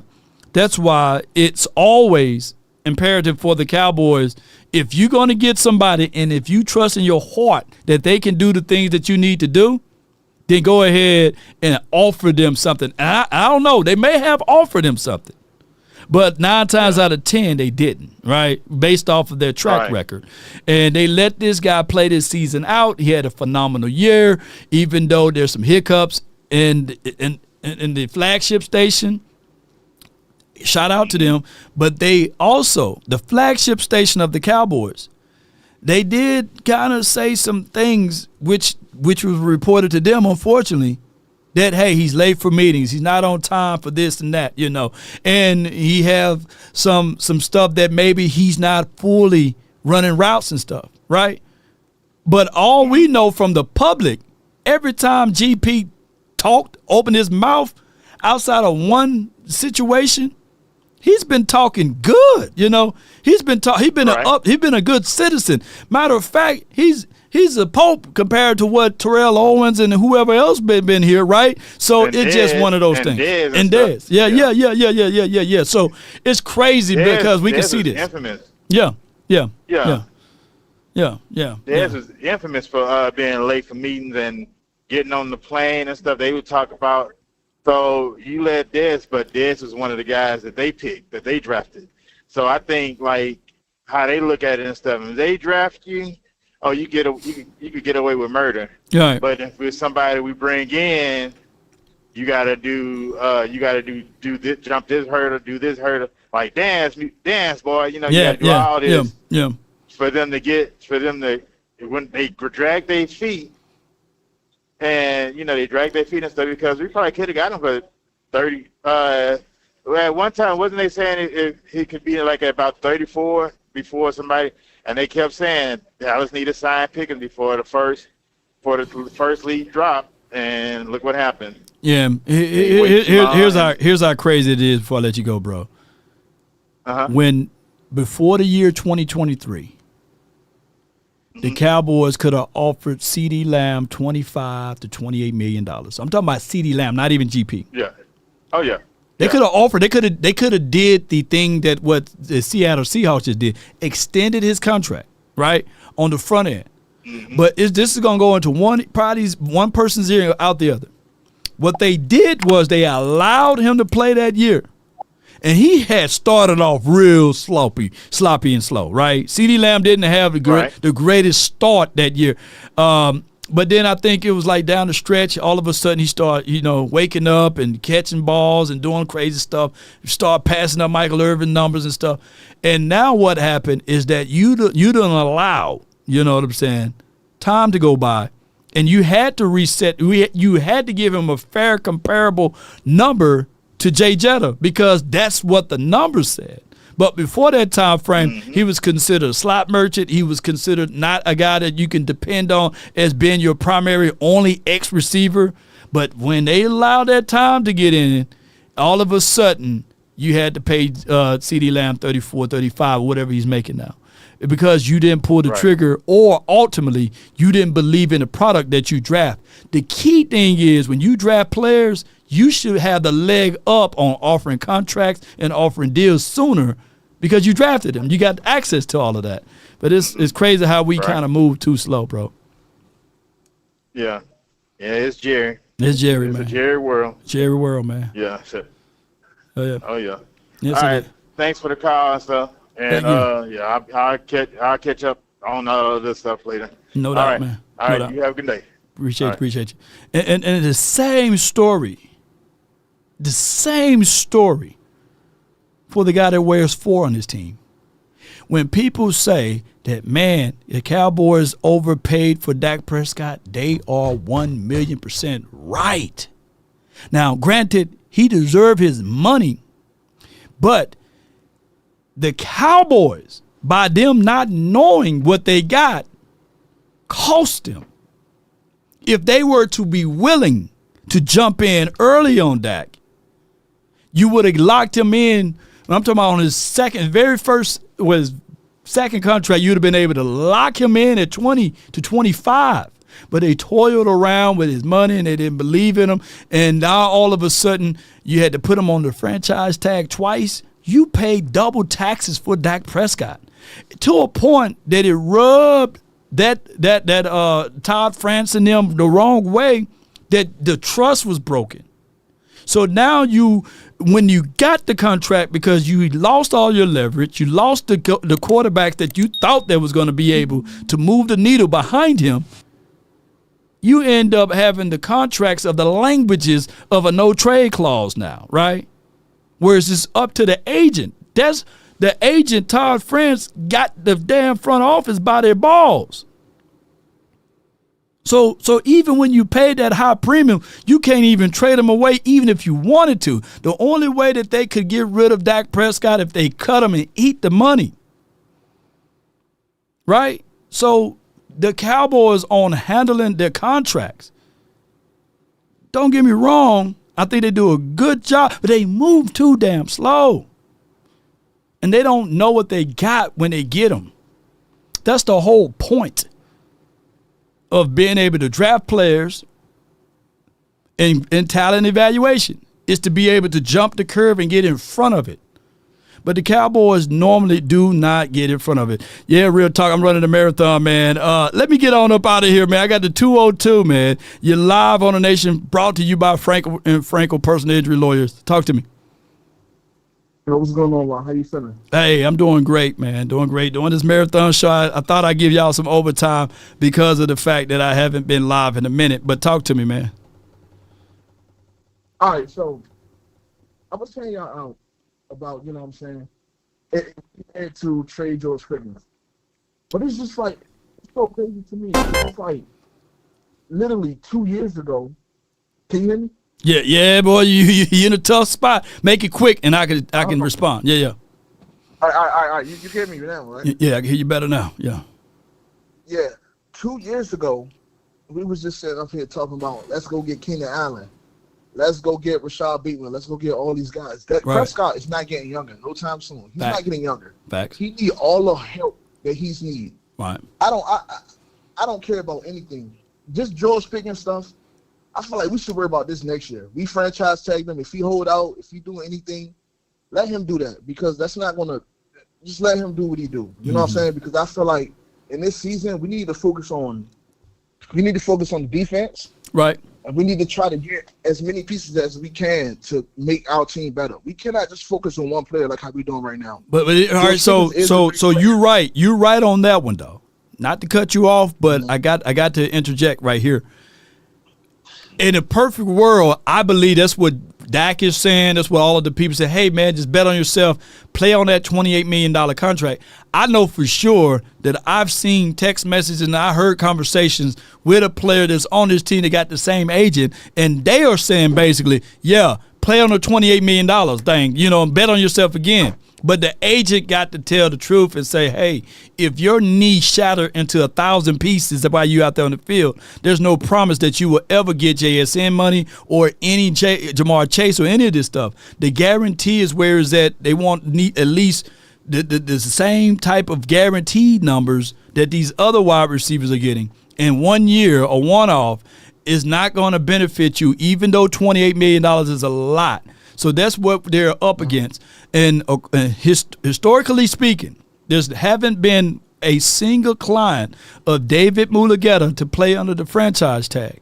Now, if somehow they can convince GP to switch agencies, then there will be a plus, and they do the T. Higgins thing. But he's not finna have his client out there playing on their franchise tag because every player is a Ryan Shazier hit away. But go ahead. No offense to Ryan Shazier too, by the way. So wait, I thought that's the franchise changing stuff. I thought that's in Jerry Jones' control, right? Like it don't matter what the agent say. Don't he still got to play if he's on the franchise tag, right? Like it don't matter if he hold out. It don't matter if he missed training camp. It don't matter. He still got to play because we franchise tag, right? Right. So here's the thing: I can offer you the franchise tag. I don't have to sign it. I don't have to play up under it. You get what I'm saying? Like the Cowboys hold the rights. They hold the rights to it, unfortunately. So Jerry do have the upper hand with the franchise tag because he can say, hey, based off of the league average of all other wide receivers, this is a $28 million guaranteed contract for 1 year. But the only part is like it's a blessing and a curse because the $28 million is more valuable. It costs more than a $40 to a $50 million contract because the 28 you can't prorate, you can't spread that money out. It's a big cap hit in 1 year, and there's no guarantees beyond that. Now, common folks like you and I, give me 28 right now. You know what I'm saying? I'll go run out there backwards on all of my routes for $28 million.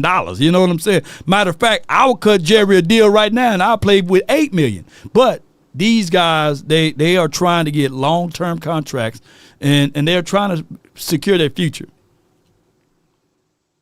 Yeah, I just want the old people, like, because I feel like some Cowboy fans, they so stuck on the 90s, right? They can just like they like. I feel like in nowadays you need two wide receivers. You do. I like the defense. You can say defense win championships. You can say that. but your offense got to be good too. I know our offense is gonna be good if we didn't even have George Pickens. I know our offense would still be good, but adding more Pickens to that wide receiver room, that makes us 10 times better. And I feel like in order to win the Super Bowl, you need 2 wide receivers. I'm not banking on no Ryan Flournoy. Ryan Flournoy is good. He's nowhere near George Pickens. You know what I'm saying? 100%.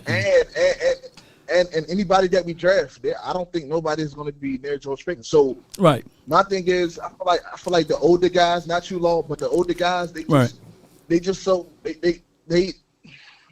like, oh, I want defensive pieces. Yeah, that's cool, bro. But it's like your offense got to click too. It can't just be your defense. Your defense can get stopped all you want, but your offense got to click real bad. Real good. It do, man. Yeah. Appreciate you, man. Thank you, man. Hey, good call from you. It's my guy, old Ron, right there from 202. Yeah. I'm just. Thief! Stop! Thief! Come back, thief! That's me. That's me if Jerry Jones give me $28 million. I might not show up. Fully guarantee I might not show up for one damn practice. Wrap me up in some a hamstring. I'll be like Sean Lee hamstrings over there. I will have the damn Miles Austin legs, man, when he was dating Kim Kardashian and them. So, yeah, man, and be real with y'all, I don't got money like that. Shoot, I go play for the Cowboys for $80,000 right now. Shoot, hey, Law Nation signed a 2-day contract for the Cowboys for $80,000, and you give me a number, give me a jersey, give me a helmet, and I will forever say, man, you know what, man, this is monumental, man. I made the Cowboys team. They can cut me the very next day. I'm all good, man. Just give me the $80,000. I'll be like, okay, all right, yeah. Jerry, okay, Jerry, all right, good. Yeah, he blow his nose with $80,000, don't you? Jerry be out here with a wad of cash, man. I got you, Law. I got my grip right here. What you want, Jerry? Jerry got nothing but money over here. Shoot. Hell yeah, Jerry got a whole bunch of $80K Law. I'll be making it. I put it all. It'd be like. Hey.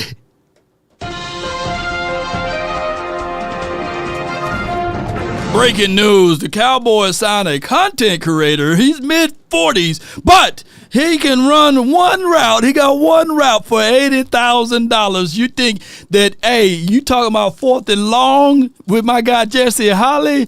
Shoot. This would be a Hail Mary Law. Shoot. For $80,000 right now, I'll be with the Cowboys. And truth be told, shoot, Jerry called me tomorrow. I'll probably do it for $8. I negotiate backwards, you know.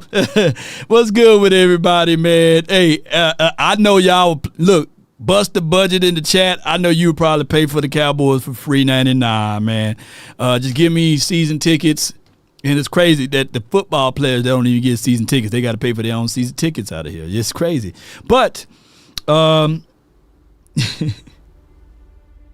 one love, Cowboy Nation, man. I thank all of what you guys do for me, man. It was just the spring break, and the kids are great. My brother's okay. Y'all still check on them. I got an Eagle fan as a brother. Then I got a 40 Warner fan as a brother. So y'all check on them. Check on them. Check on your strong people, man. We need the most support. I saw a T-shirt with that. I think my guy Quan had it on. Check on your strong friends. They need support. Support is the real thing. So, with that being said, we have our highs, we have our lows, but we're here. And if there's one thing a man should always do, is mainly to himself stay true. Never allow someone to change your point of view unless what they bring or mean makes sense to you. Never judge a man by sight alone, nor by the height he has grown. And when speaking, keep it at a moderate tone, because raised voices only turn those hearts into stone. You see, in the beginning, it was brother, I'll ride with brother, roll with brother. The morals of life: live, love, and respect for another. Then there are those they'll try to be smart. You'll see they will take the decent man to alter his heart, to seek to rip them apart. Those friends or fans,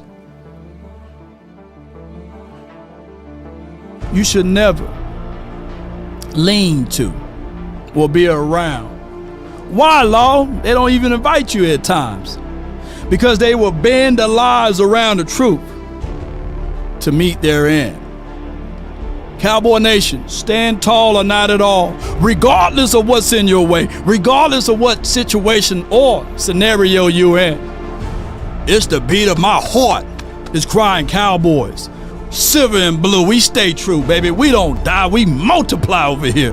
And I don't give a dog if it's been 10 years. I don't give a dog if it's been 20, 30, 40, a lifetime. We're here. We ain't running. We're not folding up like wallets nor lawn chairs. No way.